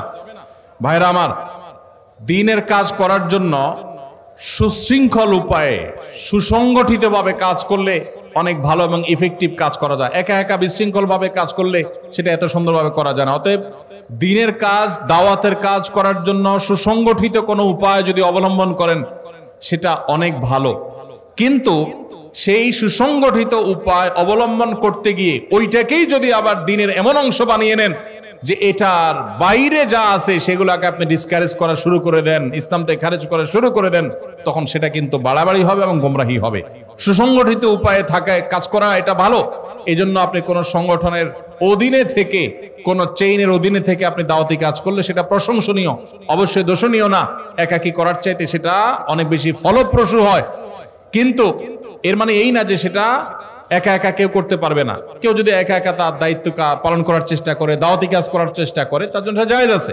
কিন্তু একই কাজ যদি আরো সুসংহত উপায়ে, আরো সুন্দর উপায়ে, সুশৃঙ্খল উপায়ে করার সুযোগ থাকে, সেটা অবশ্যই কেউ করতে পারে। কিন্তু এটাকে কেউ ফরজ বলার এখতিয়ার রাখে না। বিশেষ করে বহু সংগঠন আছে, সেবামূলক সংগঠন আছে, দাওয়ামূলক সংগঠন আছে, নানামুখী সংগঠন আছে। এই কোন সংগঠনের কোন বিশেষ সংগঠন এটা করতে হবে আপনাকে এরকম কোনো বাধ্যবাধকতা কোন হাদিসের আলোকে ফরজ বা ওয়াজিব নির্দিষ্ট কোন সংগঠন সম্পর্কে বলতে পারবে না। তবে হ্যাঁ, সুসংগঠিতভাবে সুশৃঙ্খলভাবে দাওয়াতি কাজ করা সেটা অনেক বেশি ইফেক্টিভ। সেই জায়গা থেকে আমাদের করার চেষ্টা করা দরকার। এরপরে প্রশ্ন হলো, একজন স্ত্রী তার স্বামীকে তালাক প্রদান করেছেন, কিন্তু স্বামী তার স্ত্রীকে তালাক প্রদান করেননি। এখন স্ত্রী আবার তার স্বামীর নিকট ফিরে আসতে চান, কিন্তু তালাকের 1 বছর পূর্ণ হয়েছে। এখন করণীয় কি? প্রথম কথা হলো, তালাকের কোনো উত্তর এভাবে আমরা কোনো সংক্ষিপ্ত প্রশ্নোত্তরের সেশনে বা কোনো মিডিয়াতে, টেলিভিশনে আমরা দেই না। কারণ তালাকের প্রশ্নের উত্তর নিতে হলে ডিটেইল সব লিখে তারপরে তার উত্তর নিতে হয়। এখানে একটু হেরফের হয়ে গেলে বেশকম হয়ে যায়। এই আব্দুল্লাহ জাহির রহমানের প্রতিষ্ঠিত আস-সুন্নাহ ট্রাস্টের এখানে আলহামদুলিল্লাহ দাওয়া বিভাগ রয়েছে, গবেষণা বিভাগ রয়েছে। এখানে ওলামা একরাম, মুফতি সাহেবরা আছেন, বড় বড় দেশ সেরা ওলামা একরাম আছেন। সে সমস্ত ওলামা একরামের কাছে আপনাদের যাদের তালাকের প্রশ্ন আছে বিস্তারিত লিখে প্রশ্ন জমা দিবেন, তারপর উত্তর নেবেন। আমি এই প্রশ্নের উত্তরটা স্কিপ করলাম, এটা ফতোয়া বিভাগে উপস্থিত হয়ে তারপর উত্তর দিবেন। কারণ এক পক্ষের কথা শুনে বা আংশিক কথা শুনে তালাকের উত্তর দেওয়া যায় না। এখানে একটা সম্পর্ক থাকা না থাকার ব্যাপার, ডিটেল শুনতে হবে। সবচেয়ে ভালো হয় লিখিতভাবে প্রশ্ন করবেন, তার উত্তর ফতোয়া বিভাগ থেকে নেবেন, ডিটেল লিখবেন। এরকম সংক্ষেপে 2 লাইন 3 লাইন না। কি বলেছে, কি না বলেছে, কিভাবে দেওয়া হয়েছে। স্ত্রী যদি তালাক প্রদান করে থাকে তাহলে তালাক তাফউইজের জন্য কি শব্দ তিনি ব্যবহার করেছেন, একটু এদিক সেদিক হয়ে গেলে অনেক কিছু হয়ে যাবে। এজন্য এটা ডিটেল জানতে হবে।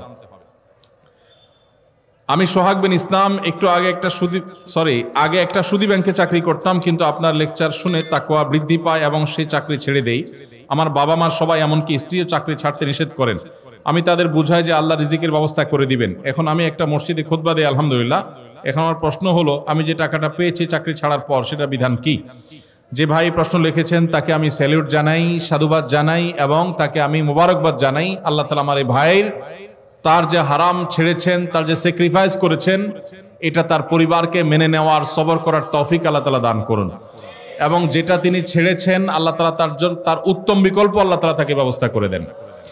আর সেই সাথে এটা বলবো যে আপনি যখন হারাম উপার্জন করেছেন তখন আপনার ভিতরে চেতনা ছিল না, বোধ ছিল না, তখন আপনি সেই উপার্জন যেটা করেছেন, সেই উপার্জিত টাকা যেগুলো ভোগ করে ফেলেছেন, আপনার বোধ হওয়ার আগে, তওবার আগে, সেন্স তৈরি হওয়ার আগে, সেগুলো আল্লাহ তাআলা আপনাকে মাফ করবেন ইনশাআল্লাহ। কারণ আল্লাহ সুবহানাহু ওয়া তাআলা বলেছেন, ফামান জাআহু মাউযাতুম মির রাব্বিহি ফান্তাহা ফালাহু মা সালাফ।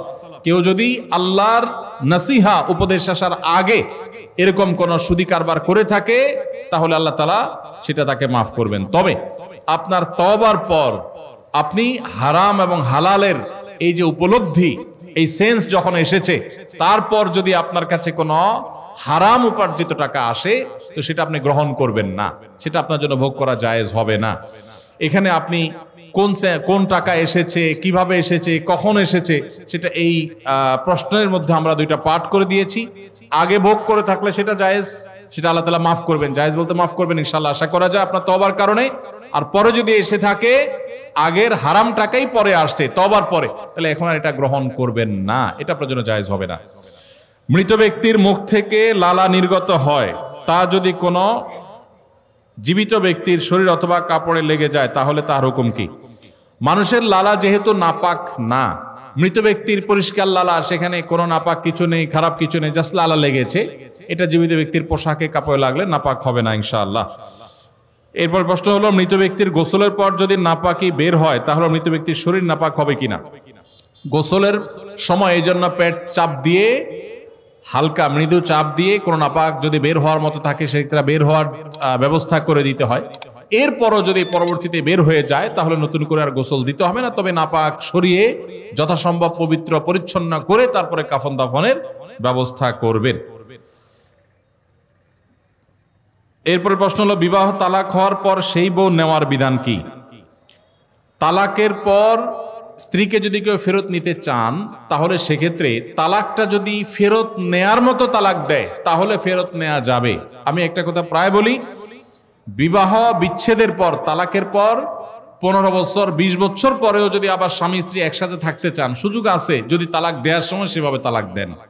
আমাদের দেশে সাধারণত তালাক দেওয়ার ক্ষেত্রে আমরা 1 তালাক 2 তালাক না, পারলে শত শত হাজার হাজার তালাক দেই। স্ত্রীকে একা না পারলে স্ত্রী 14 গোষ্ঠী সহ তালাক দেয়, আছে না নাই? এগুলা বিভ্রান্তি। যারা বিবাহ করেছেন তাদেরকে বলছি, আর যারা বিবাহ করবেন তাদেরকেও বলছি, খবরদার, দাম্পত্য জীবনে স্বামী স্ত্রীর মধ্যে যত বোঝাপড়ার গরমিল হোক, যত গন্ডগোল ফাসাদ হোক, কখনো রাগ উঠলো আর তালাক ঝেড়ে দিলেন, এই কাজটা কখনো করবেন না। আমি আমার এক উস্তাদ খুলনা দারুল উলুমের, ওনার কথা প্রায় বিভিন্ন জায়গায় বলি, হুজুরের কাছে তালাকের মাসআলা নিতে আসলে মাসআলার উত্তর দেওয়ার আগে ওনার গদির নিচে যে বেত থাকতো ওই বেত দিয়ে আগে একদম পিটাই নিতেন। সে কোনো অফিসার, সে কোনো ব্যবসা প্রতিষ্ঠানের মালিক এসব দেখা দেখি নাই। তালাকের মাসআলা কোনো পুরুষ লোক জানতে আসছে, এই মাসআলার উত্তর দেওয়ার আগে উনি বেতটা বের করে শরীরে যত জোর আছে জোর দিয়ে 4-5টা বাড়ি আগে মারতেন। বোনের কারণে, ননদের কারণে, শাশুড়ির কারণে, বাইরের লোকের কারণে নানান ভুল বোঝাবুঝি তৈরি হয়। দিন যত অতিবাহিত হতে থাকবে, যত পারিবারিক জীবনটা সামনে এগোতে থাকবে, লাস্টিং করতে থাকবে, সন্তান বড় হতে থাকবে, ইনশাআল্লাহ দেখবেন এগুলো সব হারায় যাবে। যারা ধৈর্যশীল তারা সবর করে, যারা অধৈর্যশীল তারা আগে ভাগে রাস্তা দুই দিক করে ফেলে। এই জন্য ধৈর্য সহ্য ছাড়া কখনো পারিবারিক জীবন টিকানো সম্ভব নয়। ঘরে ঘরে তালাক হচ্ছে, আমি তালাক নিয়ে একটা লিফলেট তৈরি করছি, ইনশাআল্লাহ সেটা অচিরেই হাজার হাজার মানুষের কাছে আমরা পৌঁছায় দিব যে বিবাহের আগে তালাক সম্পর্কে সতর্ক হন। বেশিরভাগ মানুষ তালাক দিয়ে এসে এরপরে চোখের পানি ফেলে, এসে বলে হুজুর দিয়ে ফেলেছি এখন কি করব। আপনি যদি 3টা তালাক দিয়ে শেষ করে থাকেন তাহলে সেক্ষেত্রে আপনার স্ত্রীর সাথে আপনার সংসার করার সুযোগ যদি নষ্ট করেন, গোটা পৃথিবীর সব হুজুর একসাথে হয়ে, মক্কা মদিনার ইমাম সাহেবরা যদি একসাথে হন, আপনাকে আপনার স্ত্রীর সাথে সংসার করার সুযোগ দিতে পারেন না। কারণ ব্যাপারটা হলো ছুরি মারার মতো, আমার পেটে ছুরি মেরে দিলেন, এরপর আপনি জিহ্বা কামড়াচ্ছেন, আফসোস করছেন। আফসোস আপনি করতে পারেন, আমি আর জীবিত হয়ে যাব না। দাম্পত্য সম্পর্কটা এরকম। এজন্য খবরদার, রাগের মাথায় যদি ডিসিশন নেন যে তার সাথে আমি সংসার করব না, তখন স্ত্রীকে কিছু বলবেন না। আমি যদি এজন্য বলি, রাগ উঠেছে, পারলে একটা ধাক্কা দিলেন, একটা বকা দিলেন, একটা ভালো কথা বলে বকা দিলেন, গালিগালাজ না, পারলে একটা চিমটি দিলেন। যদি আপনি অন্যায় করে থাকেন তাহলে আপনার বিচার করা যাবে। কিন্তু যদি তালাক দিয়া বসেন, সালাতুন জিদ্দুহুন্না জিদ্দুন ওয়া হাজলুহুন্না জিদ্দুন, নবীজি সাল্লাল্লাহু আলাইহি সাল্লাম বলেছেন তিনটা কাজ ইচ্ছাকৃত করলে যা হবে, দুষ্টুমি করে করলেও তা হবে। আমাদের দেশে বিভিন্ন জায়গায় এক সময় ছিল, এখন আছে কিনা জানি না, অনেক এলাকা প্রশাসনের অনেক ভাইয়েরা তারা বড় বড় সাইনবোর্ড লাগিয়ে রাখছে, রাগের মাথায় তালাক দিলে তালাক হয় না। দেখছেন আপনারা এই সাইনবোর্ড? কেউ দুর্ভাগ্য হয় নাই কারণ এরকম সাইনবোর্ড অনেক জায়গায় আছে। আমাদের দুর্ভাগ্য যে আমাদের ফতোয়া অনেক সময় আমাদের প্রশাসন অনেক বাইরেই দিয়ে দেয়, রাগের মাথায় তালাক দিলে নাকি তালাক হয় না। তালাক কি মানুষ মহব্বত করতে করতে দেয়? স্ত্রীর সাথে মহব্বত, ভালোবাসা, আতিশয্যে তালাক দিয়ে দেয়? তালাক তো দেয় রাগের মাথায়। তবে শরীয়ত বলে রাগের মাথায় আপনি ব্যালেন্স হারিয়ে তালাক দিয়ে পরে আফসোস যেন করতে না হয়, এই জন্য আপনাকে সবর করতে হবে। তালাক দেওয়ার ডিসিশন নিয়েছেন, স্ত্রীর একটা মাসিক পার হওয়ার পর্যন্ত অপেক্ষা করতে হবে। আসলো আর মুখ দিয়ে তালাক বলে দিলেন, জি না। তালাক দেওয়ার নিয়ম শুনেন, যেভাবে তালাক দিলে আবারও ফেরত নিতে পারবেন কখনো চাইলে, সেটা সুযোগ কখন হবে। আপনি সিদ্ধান্ত নিছেন না আর একসাথে আমরা থাকবো না, ওকে ফাইন, পরামর্শ করছেন বন্ধু বান্ধব, বিচক্ষণ মুরব্বী, আলেম ওলামা, লয়ার সবার সাথে, তাহলে এবার আপনাকে অপেক্ষা করতে হবে। সিদ্ধান্ত নিলেন আজকে আর কালকে তালাক দিবেন, জি না, অপেক্ষা করতে হবে একটা মাসিকের। মাসিক পার হবে, এরপরে পবিত্রতা আসবে, সেই পবিত্রতার পিরিয়ডে শারীরিক কোনো সম্পর্ক হওয়ার আগে আপনাকে তালাক দিতে হবে। এটা হলো তালাকুস সুন্নাহ। এভাবে শরীয়ত তালাক দেওয়ার নির্দেশ, যদি দিতে হয় এভাবে দিতে হবে। কেন শরীয়ত এতগুলো স্টেপ অবলম্বন করছে জানেন? কারণ শরীয়ত এনশিওর করতে চায় আপনার তালাকটা খুব বিচক্ষণতার সাথে, বুদ্ধিদীপ্ত ভাবে, সুচিন্তিত ভাবে হয়েছে, ঠান্ডা মাথায় হয়েছে, বুঝে শুনে হয়েছে। আপনি এটা অ্যাবনরমাল হয়ে মেজাজ হারিয়ে আপনি মাথা গরম করে দিয়ে ফেলেননি। এটা নিশ্চিত করবার জন্য এতগুলো সময়, এতগুলো স্টেপ নিয়েছে যে একটা মাসিকের পিরিয়ড পার হওয়ার পরও স্বামী স্ত্রী একে অন্যের প্রতি যথেষ্ট আকৃষ্ট হওয়ার কারণ থাকা সত্ত্বেও সেই শারীরিক সম্পর্ক করার আগে আপনি তালাক দিচ্ছেন, মানে হলো যথেষ্ট যৌক্তিকতা আছে এবং আপনি খুব কনভিন্স হয়ে বুঝে শুনে তালাক দিচ্ছেন। এটা এনশিওর করার জন্য শরীয়ত এতগুলো বাদ দিয়েছে। এই বাদ পার হওয়ার পর আপনাকে তালাক দিতে হবে। আমাদের দেশে হাজারের ভিতরে 999 জন মানুষ তালাক দেওয়ার সময় মুখ দিয়ে আসলো আর পট করে তালাক দিয়ে দিল। এটা সুন্নাহ তালাক নয়। এই তালাকটা, এইভাবে তালাক দেওয়া, এটা একটা গুনাহের কাজ। এভাবে তালাক দিবেন না, তালাক দেওয়া যাবে না। এই জন্য যুবক ভাইরা যারা বিবাহ করবেন ভবিষ্যতে, আপনারা জেনে রাখেন ঘরে ঘরে তালাক হচ্ছে। ঢাকায় যতগুলো বিবাহ রেকর্ড হয় আনুপাতিক হারে প্রায় পাল্লা দিয়ে ততগুলো বিবাহ বিচ্ছেদ হয়। ভয়ঙ্কর ভাবে তালাক বেড়ে চলেছে। কয়েক জায়গায় মাহফিলে গিয়েছি, এলাকার চেয়ারম্যান সাহেবরা বলছে, ভাই আমি চেয়ারম্যান হওয়ার, আমরা আজকে এখানে যেরকম সমবেত হয়েছি, আরশে আজিমের মালিকের কাছে দোয়া করি আল্লাহ আমাদেরকে ঠিক এভাবে জান্নাতুল ফেরদাউসে সমবেত হওয়ার তৌফিক দান করুন। জান্নাতে ইনশাআল্লাহ যদি আল্লাহ আমাদের সবাইকে যাওয়ার তৌফিক দান করেন, তাহলে সেখানে মুসাফা হবে, বৈঠক হবে, অনেক কিছু হবে, সেলফিও হয়তো হবে, কোনো অসুবিধা নেই ইনশাআল্লাহ। তো আমরা সেই দিনের জন্য তোলা রেখে দিলাম, কি বলেন? আল্লাহ তাআলা আমাদের সবাইকে তৌফিক দান করুন। তো আমি আশা করবো আপনারা এখন আর ভিড় করবেন না। জান্নাতে আল্লাহ তাআলা আমাদেরকে দেখা করাবেন, আর বেঁচে থাকলে আবারও দেখা হবে। আবারও আমি আস-সুন্নাহ ট্রাস্ট, ডক্টর খন্দকার আব্দুল্লাহ জাহাঙ্গীর প্রতিষ্ঠিত আস-সুন্নাহ ট্রাস্টের সম্মানিত চেয়ারম্যান, স্যারের একমাত্র সাহেবজাদা শেখ ওসামা খন্দকার, তিনি জানেন আপনারা দেশে চলে আসছেন, বিদেশ ছেড়ে, পড়ালেখা শেষ করে তিনি চলে আসছেন দেশে। আলহামদুলিল্লাহ আস-সুন্নাহ ট্রাস্টের হাল ধরেছেন। এই প্রতিষ্ঠানের সাথে আপনারা থাকবেন, এই এলাকার যারা আছেন প্রতিষ্ঠানের সাথে ইনভলভ হবেন। এবং মাদ্রাসা সুন্নাহ কখন হয়? ইংরেজি প্রতি ইংরেজি মাসের প্রথম শুক্রবার সন্ধ্যায় বাদ মাগরিব এখানে মাজলিসুস সুন্নাহ হয়। এটা স্যার থাকতে স্যার করতেন, এখন আলহামদুলিল্লাহ শেখ ওসামা খন্দকার করেন। আপনারা যারা ঝিনাইদহের মানুষ আছেন, দূর দূরান্ত থেকে এখানে আসবেন। সারা বাংলাদেশে সুন্নাহর বীজ বপন করার জন্য মার্কাজ ছিল এইটা, এটা এখনো আছে। আল্লাহ এটাকে কিয়ামত পর্যন্ত রাখুক। তো আপনারা যদি আসেন, সমবেত হন, তাহলে এটা আরো বেশি বেগবান হবে, আরো বেশি কার্যকর হবে। আমরা মনে প্রাণে দোয়া করি আল্লাহ তাআলা আমাদের এই বসাকে, শোনাকে, আমাদের এই বলাকে আল্লাহ তাআলা কবুল এবং মঞ্জুর করুন। আমরা যা শুনলাম আল্লাহ তাআলা আমাদেরকে আমল করার তৌফিক দান করুন। আমরা মজলিস থেকে উঠার দোয়া হাজির করে তারা আমাদেরকে এক এক সময় এক এক ট্যাগ লাগিয়ে নানা সময় কোণঠাসা করে রাখে। কখনো জঙ্গি বলে গালি দেয়, কখনো উগ্রবাদী বলে গালি দেয়, কখনো রাজাকার বলে গালি দেয়। আমাদের বিরুদ্ধে বিভিন্ন ন্যারেটিভ দাঁড় করিয়ে ইসলাম এবং মুসলমানদেরকে কোণঠাসা করার চেষ্টা করে। আমি একটা কথা প্রায় সময় বলি, যারা আমাদের রাষ্ট্র থেকে ইসলামকে সম্ভব হলে জাদুঘরে ঢুকায় ফেলতে চান, তারা 50 বছর যাবৎ সেই কাজ করেছেন, তাতে দেশ পাতাল থেকে আকাশে উঠে যায় নাই। আমরা দেখেছি আমাদের বন্ধুপ্রতিম দেশ মালয়েশিয়াতে তাদের সংবিধানে তারা ইসলামকে ধারণ করেছে, তাদের প্রত্যেকটা ক্ষেত্রে তারা ইসলামকে ধারণ করেছে, তাদের রাষ্ট্রের প্রত্যেকটা এলিমেন্টের মধ্যে ইসলামের কণা আপনি খুঁজে পাবেন, খাঁজে বাজে ইসলাম খুঁজে পাবেন। তারা আমাদের চাইতে এগিয়ে আছে না পিছিয়ে আছে? তাদের কাছে কর্মী হয়ে যাওয়ার জন্য আমরা সিরিয়াল দিয়ে বসে থাকতে হয়। আজ ধর্মকে দূর দূর করা মানুষগুলো 50 বছরে আমাদেরকে তাদের লেভেলে নিয়ে যেতে পারে নাই। এই দেশে বহু আগের জরিপ অনুযায়ী 3 লক্ষের বেশি মসজিদ ছিল, এখন সেটা হয়তো 4 লক্ষে পৌঁছেছে। 4 লক্ষ মসজিদের কমপক্ষে ইমাম এবং মুয়াজ্জিন মিলিয়ে 8 লক্ষ মানুষ, যারা সমাজকে নেতৃত্ব দেয়, লিড করে। জুমার দিন রাত পোহালে জুমার নামাজ, কয়েক ঘন্টা পরে জুমার নামাজের আজান হবে দুপুরে। এই জুমার দিন রাত পোহালে যে জুমার দিন, সেই জুমার দিনে জুমার নামাজে 12:30 থেকে 1:30 পর্যন্ত 4 লক্ষ মসজিদে, এক একটা মসজিদে যদি গড়ে 150 করে মানুষ নামাজ পড়তে আসে এভারেজে, শহরে বেশি থাকে গ্রামে কম থাকে, সব মিলিয়ে যদি আমরা গড়ে 150 করে মুসল্লি ধরি এক একটা মসজিদে, 4 লক্ষকে 150 দিয়ে গুণ দিলে 6 কোটি হয়।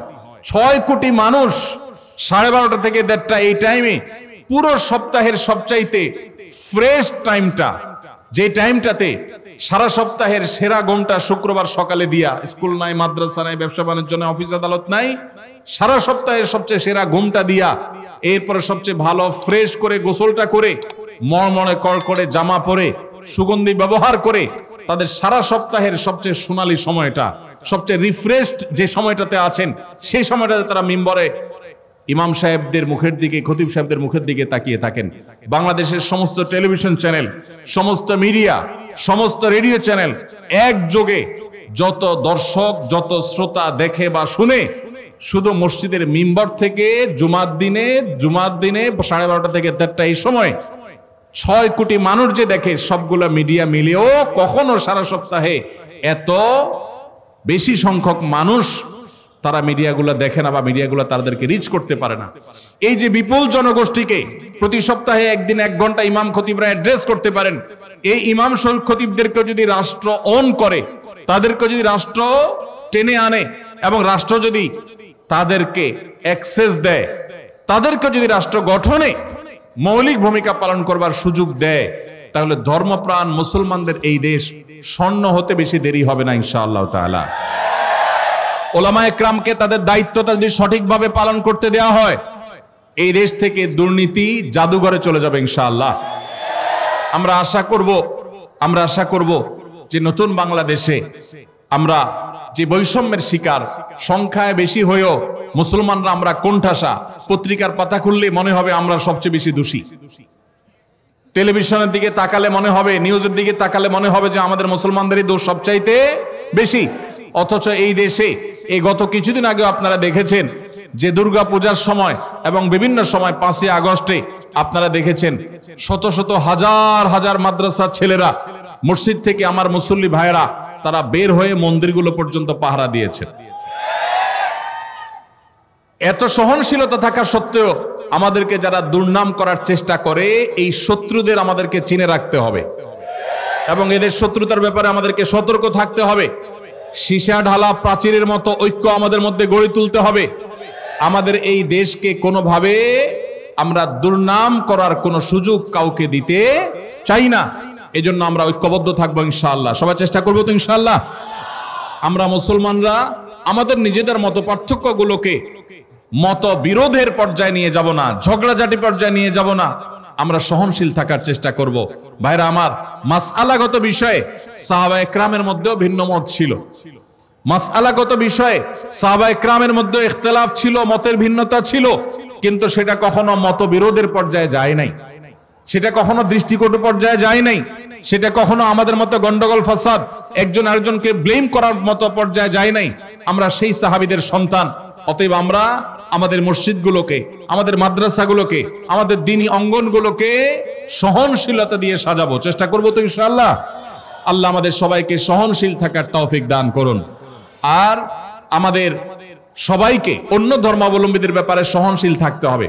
আমাদের হিন্দু ভাইদেরকে আমি বলতে চাই, বৌদ্ধ এবং খ্রিস্টান ভাইদেরকে বলতে চাই, আপনাদেরকে যারা উস্কে দিচ্ছে, আপনাদেরকে যারা মায়া কান্না করে আপনাদেরকে নানাভাবে বিপদগামী করার চেষ্টা করছে, আপনাদেরকে মুখোমুখি দাঁড় করাচ্ছে মুসলমানদের, এরা আপনাদেরও শত্রু, আমাদেরও শত্রু। এরা এ দেশের শত্রু, এই মাটির শত্রু। এবং এরা কখনো আপনাদেরকে ধর্মীয় কারণে আপনাদের প্রতি সিম্পেথি দেখাচ্ছে না, এরা রাজনৈতিক কারণে আপনাদের প্রতি সিম্পেথি দেখাচ্ছে। অতএব আমাদের জায়গা থেকে আমাদের সতর্ক থাকতে হবে। কোনোভাবে আমাদের এদেশের সাম্প্রদায়িক সম্প্রীতির যে উজ্জ্বল অতীত আছে, ঐতিহ্য আছে, এই ঐতিহ্যকে কখনো কালিমা লেপন করতে দেওয়া। এদেশের হিন্দু, খ্রিস্টান, বৌদ্ধ তারা তাদের ধর্মীয় কাজ পালন করবে, সেখানে কেউ কোনো নামধারী মুসলমানও কেউ সেখানে বাজাতে যাবে না, যদিও মুসলমানরা যায় না। আল্লাহ তাআলা আমাদের সবাইকে, আমাদের প্রত্যেকের যার যার জায়গা থেকে দায়িত্বশীলতার পরিচয় দেওয়ার তৌফিক দান করুন। আজ জাতীয় ঐক্যের যে ডাক দেয়া হচ্ছে, এই ডাক শুনে বারবার কেন ডক্টর খন্দকার আব্দুল্লাহ জাহাঙ্গীর রহমাহুল্লাহর কথা মনে পড়ে? কারণ স্যার রহিমাহুল্লাহ সেই মানুষ ছিলেন যেই মানুষ এদেশের মুসলমানদের মধ্যে যে ছোটখাটো বিভক্তি বা অনৈক্য আছে সেগুলা দূর করার জন্য রাত দিন সারাক্ষণ তিনি পরিশ্রম করে গেছেন। তিনি এদেশের প্রমিনেন্ট ওলামায়ে কেরামদেরকে বিভিন্ন সময় একত্র করেছেন এবং তাদের মধ্যকার দূরত্ব কিভাবে কমানো যায় তার জন্য তিনি সচেষ্ট ছিলেন এবং তিনি চেষ্টা করেছেন।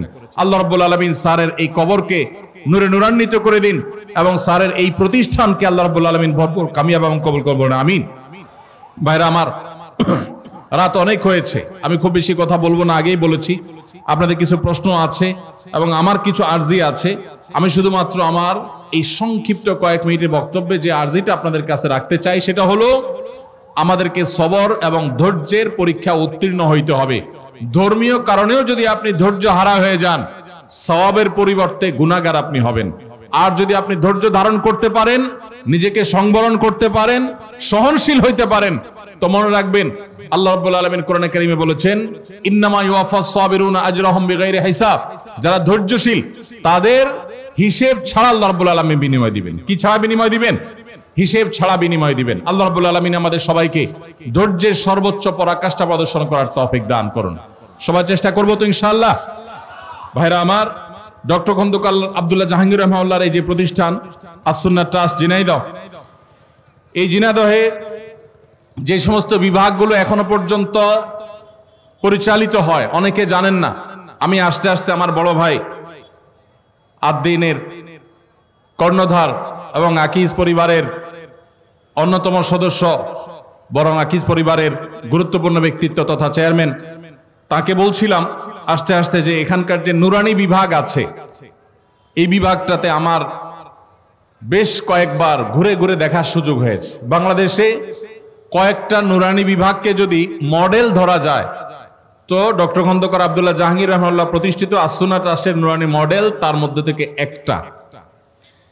এবং এইটা কিভাবে এত উন্নত করেছেন ভাইরা, সেটা ওনারা ভালো জানেন, আল্লাহ তাআলা ভালো জানেন। কিন্তু আমি দেখি অভিভূত সোজা কথা, ঝিনাইদহের মানুষ যারা এখানে থাকেন, যাদের বাচ্চাদেরকে এখানে নুরানিতে পড়ানোর সুযোগ পেয়েছেন, তারা আমি মনে করি যে সৌভাগ্যবান। আমি অবশ্য ডে টু ডে কি হয় সেটা তো আর জানি না। আমি যখন এসেছি তখনকার কথা বলেছি।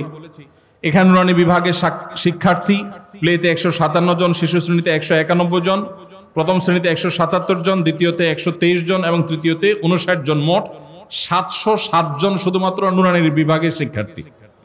একটা নুরানি বিভাগে 700-র বেশি শিক্ষার্থী হওয়া, এটাও আমার মনে হয় বাংলাদেশে খুব বেশি প্রতিষ্ঠানে নাই। এটা একটা অনন্য দৃষ্টান্ত। এবং এখানকার নুরানি শিক্ষক এবং নুরানি যারা পরিচালনা করছেন তাদের যে ঐকান্তিক প্রচেষ্টা আছে তার একটা দৃষ্টান্ত এটি। 14 জন শিক্ষক শুধু নুরানি ডিপার্টমেন্টে, মাশাআল্লাহ। এর পাশাপাশি এখানে হিফজ বিভাগ আছে। হিফজ বিভাগে সর্বসাকল্যে ছাত্র ছাত্রী হলো 191 জন এবং শিক্ষক শিক্ষিকা হলেন 11 জন।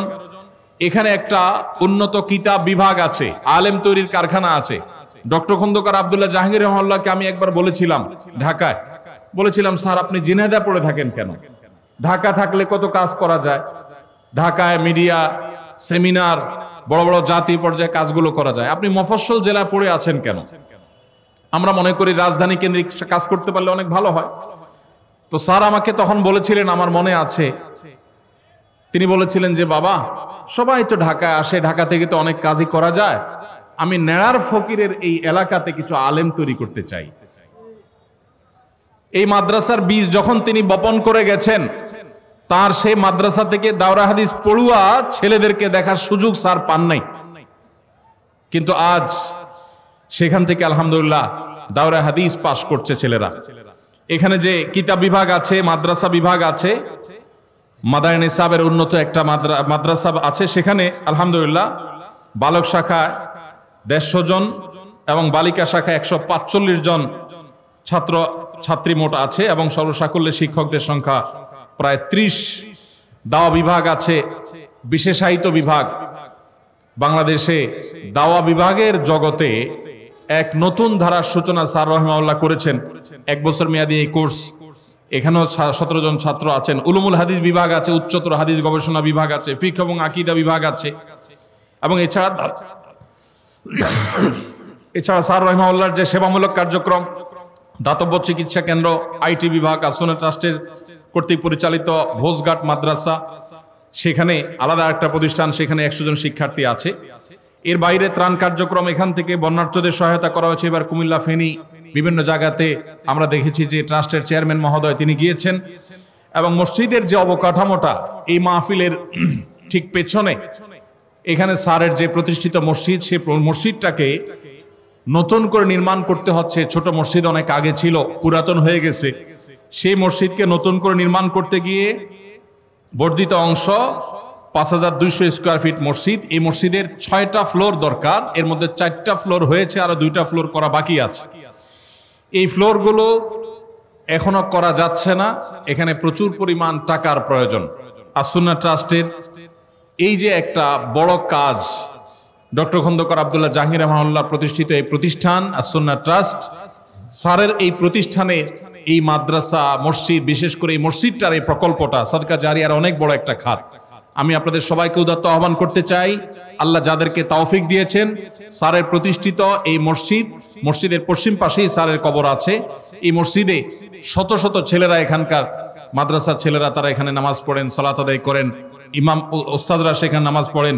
এখান থেকে ওলামা একরামদেরকে গড়ে তোলা হয়, এখান থেকে সুন্নাহর দাওয়াত হয়, মাসিক মাজলিসুস সুন্নাহ হয় ওসামা খন্দকারের নেতৃত্বে আর ওলামা একরামের নেতৃত্বে। এখানে প্রচুর পরিমাণ টাকার এখনো প্রয়োজন, টাকার অভাবে কাজ সেই গতিতে চলছে না। আমি উদাত্ত আহ্বান রাখতে চাই দেশের সেই সমস্ত বৃত্তবান ভাইদেরকে, বোনদেরকে বা বিদেশে যারা থাকেন তাদেরকে, যে আপনারা স্যারের প্রতিষ্ঠিত এই প্রতিষ্ঠানের এই মসজিদ নির্মাণে আপনারা এগিয়ে আসেন এবং অন্যান্য ডিপার্টমেন্টগুলো আপনারা এসে দেখে যান। আল্লাহ রাব্বুল আলামিনের কাছে আবারও আমরা মন খুলে, প্রাণ খুলে দোয়া করি, আল্লাহ রাব্বুল আলামিন আসুন্নাহ ট্রাস্টের এই অসমাপ্ত কাজকে পরিপূর্ণভাবে সমাপ্ত করার তৌফিক নসিব করুন, বলুন আমিন। স্যারের এই প্রতিষ্ঠিত এই প্রতিষ্ঠান, এটা কিয়ামত পর্যন্ত উজ্জ্বল আলো হয়ে থাকুক। এদেশে সুন্নাহর দাওয়াত ঘরে ঘরে পৌঁছে দেয়, যেটা স্যারের মিশন ছিল। স্যার সুন্নাহ এবং উম্মাহকে একসাথে নিয়ে চলার কথা বলতেন। একাধিক সুন্নাহ যদি থাকে, তাহলে কোন সুন্নাহ পালন করতে গিয়ে অন্য সুন্নাহকে ইগনোর করা বা কোণঠাসা করা, এটা বিরুদ্ধে স্যার বলতেন। আমরা স্যারের সেই আদর্শকে বাস্তবায়ন করার জন্য আপ্রাণ চেষ্টা করব। আল্লাহ রাব্বুল আলামিন আমাদের সবাইকে সেই তৌফিক নসিব করুন। ভাইরা আমার হাতে অনেক প্রশ্ন আছে, সময় অনেক হয়েছে। আমি সামান্য কয়েকটা প্রশ্নের উত্তর দিয়ে শেষ করব, কারণ এই সব প্রশ্নের উত্তর ফজর পর্যন্ত দিলেও শেষ হবে কিনা আমি জানি না, অসংখ্য প্রশ্ন। তালাকের বিচার দিয়া একজন বলছেন যে কয়েকদিনের ভিতরে 20-25টা তালাকের বিচার আসছে, আর যেগুলো আমার কাছে আসে সেগুলো তো আমাদের হিসাবের বাইরে। এই জন্য আপনাদের প্রতি উদাত্ত আহ্বান রাখতে চাই, আমাদের সংসারগুলো সব খান খান হয়ে যাচ্ছে, সবাই সংযমী হতে হবে, ধৈর্যশীল হতে হবে। as-sabru জাযাউহু আল জান্নাহ, সবরের বিনিময় আল্লাহ তাআলা জান্নাত দান করবেন। সবাই সবর করবেন তো ইনশাআল্লাহ। দাম্পত্য জীবনে আর যা হোক, খবরদার কখনো মাথা গরম করে তালাক দিবেন। আমি যেভাবে বলেছি সুন্নাহ সম্মত তালাক, এভাবে যদি পিরিয়ড যাওয়ার পরে, সুস্থ হওয়ার পর, শারীরিক সম্পর্কের আগে একটা তালাক দিবেন, এটা হলো সুন্নাত। তালাক কয়টা হবে? একটা। একটার বেশি তালাক দিবেন সেটা জায়েজ হলো না, জায়েজ হবে একটা তালাক। একটা তালাক দিলেন, বাস রেখে দিলেন, 2 মাস 3 মাস পার হয়ে গেল, অটোমেটিক সম্পর্ক ছিন্ন হয়ে গেলে দুজন দুদিকে যেতে পারেন, আলাদা বিয়ে হতে পারে। আবার বহুকাল পরে চাইলে নিজেরা শুধু বিবাহ পড়িয়ে আগ্ধ করে আবার একত্র হয়ে যেতে পারবেন। আর যদি আপনি একটা দিয়েছেন, আবার আরেকটা দিয়েছেন, 6 মাস পর আরেকটা দিয়েছেন, দিয়ে দিয়ে 3টা শেষ করে ফেলছেন, তাহলে আর কখনো বিবাহ যদি মক্কার ইমাম সাহেব এসেও পড়ায়, তারপর আর একসাথে থাকতে পারবেন না। আল্লাহ তাআলা আমাদেরকে এই বিবাহ বন্ধন এবং তালাকের ক্ষেত্রে শরিয়াকে মেনে চলার তৌফিক দান করুন। ভাইরা আমার, প্রশ্ন অনেক আছে কিন্তু রাত অনেক হয়েছে, আমরা সংক্ষেপ করব বলেছি, তারপর অনেক লম্বা হয়ে গেছে। আমার মনে হয় শেষ করা দরকার। প্রশ্নগুলো আমি সাথে নিয়ে যাব ইনশাআল্লাহ, যেগুলোর উত্তর পরবর্তীতে আল্লাহ তৌফিক দিলে দিব। যেহেতু অনেক বেশি প্রশ্ন আছে, সবগুলোর উত্তর দেওয়া গেল না, আমরা ইনশাআল্লাহ পরবর্তীতে কখনো কোনো লাইভে আপনাদের এগুলোর উত্তর আমি দিয়ে দিব। আর আপনাদের খুব বেশি জরুরি প্রশ্ন যদি হয়, এখানে ওস্তাদ শেখ জাকারিয়া বিন আব্দুল ওয়াহাব হাফিজাহুল্লাহ, তারপরে আমাদের মোশাহেদ আলী চমকপুরি হাফিজাহুল্লাহ, ওস্তাদ সাইদুর রহমান আছেন, তারপরে আমাদের ওসামা খন্দকার শেখ আছেন, আর ওলামা ইকরাম আছেন, আপনারা ওনাদের শরণাপন্ন হবেন ইনশাআল্লাহ বিইذنিল্লাহ। আপনারা চলে যাচ্ছেন কই ভাই আমারে রেখা? এটা কোন ধরনের মেহমানদারি হলো জিনেদার মানুষের? বসেন এ ভাই, বসেন, বসেন না, বসেন বসেন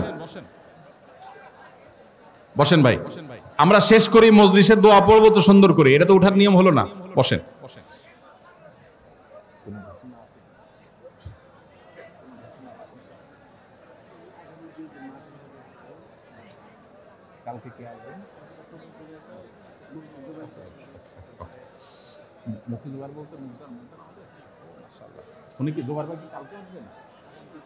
ভাইরা আমার, আসুন্নাহ ট্রাস্টের এই মাহফিল আপনারা জানেন 3 দিন ব্যাপী হয়ে থাকে প্রতি বছর। আগামীকাল এই মাঠের এই মাহফিলে ইনশাআল্লাহ দেশের দুজন স্বনামধন্য আলেমীদিন আসবেন। আমার পছন্দের 2 জন মানুষ আসবেন। এর ভিতরে একজন হলেন ডক্টর মঞ্জুর ইলাহি হাফিজাহুল্লাহ, আরেকজন হলেন আমার অত্যন্ত ভালোবাসার একজন মানুষ, ডক্টর আব্দুল্লাহ জাহিরুল্লাহ, যাকে অনেক বেশি ভালোবাসতেন। ওনার প্রতিষ্ঠানে স্যার গিয়েছেন এবং তাকে এখানে ডেকে আনতেন। ওনার হাতে গড়া ওস্তাদ মোশাহেদ আলী চমকপুরি এখানে আছেন, এই প্রতিষ্ঠানে কর্মরত আছেন। সে উস্তাদ জুবায়ের আহমদ হাফিজাহুল্লাহ বাংলাদেশে 10 জন 20 জন আলেম, দায়ী, মুখলেস, নিষ্ঠাবান, আল্লাহর জন্য কাজ করেন, এরকম মানুষগুলো যাদেরকে আমি দিল থেকে মহব্বত করি, এর মধ্যে একজন উনি। আলহামদুলিল্লাহ, মুখলেস হিসেবে যাদের ব্যাপারে জোর গলায় কথা বলা যায়, আজকাল তো সবার ব্যাপারে কথা বলা যায় না, চোখ বন্ধ করে যাদের ব্যাপারে বলা যায়, এরকম মানুষগুলোর ভিতরে একজন জুবায়ের ভাই। মনের গভীর থেকে ভালোবাসি, মাঝে দোয়া করি আল্লাহ ওনার মতো মুখলেস যদি হইতে পারতাম। তো জুবায়ের ভাইয়ের মতো মানুষ, জুবায়ের আহমদ হাফিজাহুল্লাহ অনেক বড় দায়ী, অমুসলিমদের মধ্যে দাওয়াতি কাজ করেন। তার দাওয়াতে বহু মানুষ ইসলামের পথে এসেছেন, অন্য ধর্মাবলম্বীরা। জুবায়ের ভাই কালকে আসবেন ইনশাআল্লাহ, আপনারা কালকে থাকবেন। আর পরশুদিন আপনারা জানেন আসুন্নাহ ট্রাস্ট, ডক্টর খন্দকার আব্দুল্লাহ জাহিরুল্লাহ প্রতিষ্ঠিত আসুন্নাহ ট্রাস্টের সম্মানিত ট্রাস্টি এবং এই প্রতিষ্ঠানের মূলত মুরব্বী যিনি এখন আছেন, ফুরপুরার সম্মানিত পীর সাহেব হুজুর, তিনি আসবেন, আব্দুল হাই মেশকাত সিদ্দিকী হাফিজাহুল্লাহ, যিনি আমাদের শেখ ওসামা খন্দকারের মামা এবং স্যারের শ্যালক, তিনি আসবেন পরশুদিন ইনশাআল্লাহ সমাপনী দিবসে। আপনারা এই দোনোদিনের সময় এখানে আসবেন এবং প্রতিষ্ঠানের সাথে আপনারা সম্পৃক্ত থাকবেন। আল্লাহ তাআলা আমাদের সবাইকে তৌফিক নসিব করুন। আমার মন চায় আপনাদের সবার সাথে একটু হাত মিলাই, একটু মুসাফা করি, কিন্তু সেই সুযোগ তো নাই। এটা করতে করতে ফজর হয়ে যাবে, আপনাদেরও বাসা যেতে হবে, আমারও আবার ফিরে যেতে হবে। তো আমি শুধু একটা দোয়া করে শেষ করি, আল্লাহ আমাদের স্যার রহমাহুল্লাহর এই কাননে আজকে আমরা সমবেত হয়েছি। যে স্যার আমাদেরকে যা শিখিয়ে গেছেন সেগুলো এখন আমরা চেষ্টা করছি চর্চা করার, আমল করার, বলার। আমরা এখানে যেভাবে আজ সমবেত হয়েছি, আমাদের পর্দা আলে বহু মা বোনরা আছেন, মা বোনদের উদ্দেশ্যে কিছু কথা বলার ইচ্ছা ছিল, কিন্তু সে সুযোগ সময় আমার হয় নাই। শুধু এইটুকু বলবো, নবী করিম সাল্লাল্লাহু আলাইহি ওয়াসাল্লাম সেই হাদিসকে আপনারা মাথায় রাখেন, ইদা সাল্লাতিল মারআতু খামসাহা, মহিলারা যদি 5 ওয়াক্ত নামাজ পড়ে, ওয়া সামাত শাহরাহা, রমজানের রোজাটা ঠিকমতো রাখে, ওয়া আতাআত যাওজাহা, স্বামীর আনুগত্য যদি করে, ওয়া হাফিজাত ফারজাহা, নিজের সম্ভ্রমকে যদি হেফাজত করে, তাহলে জান্নাতের আল্লাহ রাব্বুল আলামিন 8টা দরজা যে কোনোটাতে তাদেরকে ঢোকার সুযোগ করে দিবেন, তারা জান্নাতে প্রবেশ করতে পারবেন। তো ভাইরা আমার, আমাদের বোনদেরকে আমি বলতে চাই, তারা যেন এই শেষের 2টি আমল, অনেক বোন এখানে যারা আসছেন আপনারা হয়তো 5 ওয়াক্ত নামাজে পড়েন মাশাআল্লাহ, স্বামীর আনুগত্য করা, এটাকে আমি বলি তিতা করল্লার মতো আমল, এটা করতে মন চায় না। অনেক মহিলা আছেন কোরআন তেলাওয়াত করতে রাজি, দোয়া দুরূদ পড়তে রাজি, সবই ঠিক আছে, স্বামীর কথা শুনতে রাজি না, স্বামীর কথাটা মানতে রাজি না। স্বামীটা যদি একটু মনে হয় একটু বেকুব সেকুব হয়। আমি একটা কথা প্রায় বলি, পৃথিবীতে বহু বুদ্ধিমান পুরুষ আছে, একটাও চালাক স্বামী নাই। কি বুঝলেন? পৃথিবীতে বহু চালাক পুরুষ আছে, কিন্তু একটাও চালাক স্বামী নেই। কারণ সব মহিলার কাছে তার স্বামীটা একটু বেকুব কিসিমের। যত শেয়ানা পাবলিক হোক, অনেক বড় পলিটিশিয়ান, কিন্তু ঘরের মহিলার কাছে বোকা। মহিলারা এভাবে মনে করেন। তো শয়তান তাদের কাছে এমন ভাবে এটাকে তুলে ধরে যে তারা স্বামীর আনুগত্য করতে চান না, মানতে চান না, যে সে বোকা, কি মানবো তার। এটা ওয়ানাস্তাগফিরুহু ওয়া নু'মিনু বিহি ওয়া নাতাওয়াক্কালু আলাইহি ওয়া নাউযু বিল্লাহি মিন শুরুরি আনফুসিনা ওয়া মিন সাইয়্যাতি আ'মালিনা من يهده الله فلا مضل له ومن يضلله فلا هادي له وأشهد أن لا إله إلا الله وحده لا شريك له وأشهد أن محمدا عبده ورسوله أرسله بالحق بشيرا ونذيرا وداعيا إلى الله بإذنه وسراجا منيرا أما بعد فقد قال الله تبارك وتعالى في كلامه المجيد وفرقانه الحميد أعوذ بالله من الشيطان الرجيم واعتصموا بحبل الله جميعا ولا تفرقوا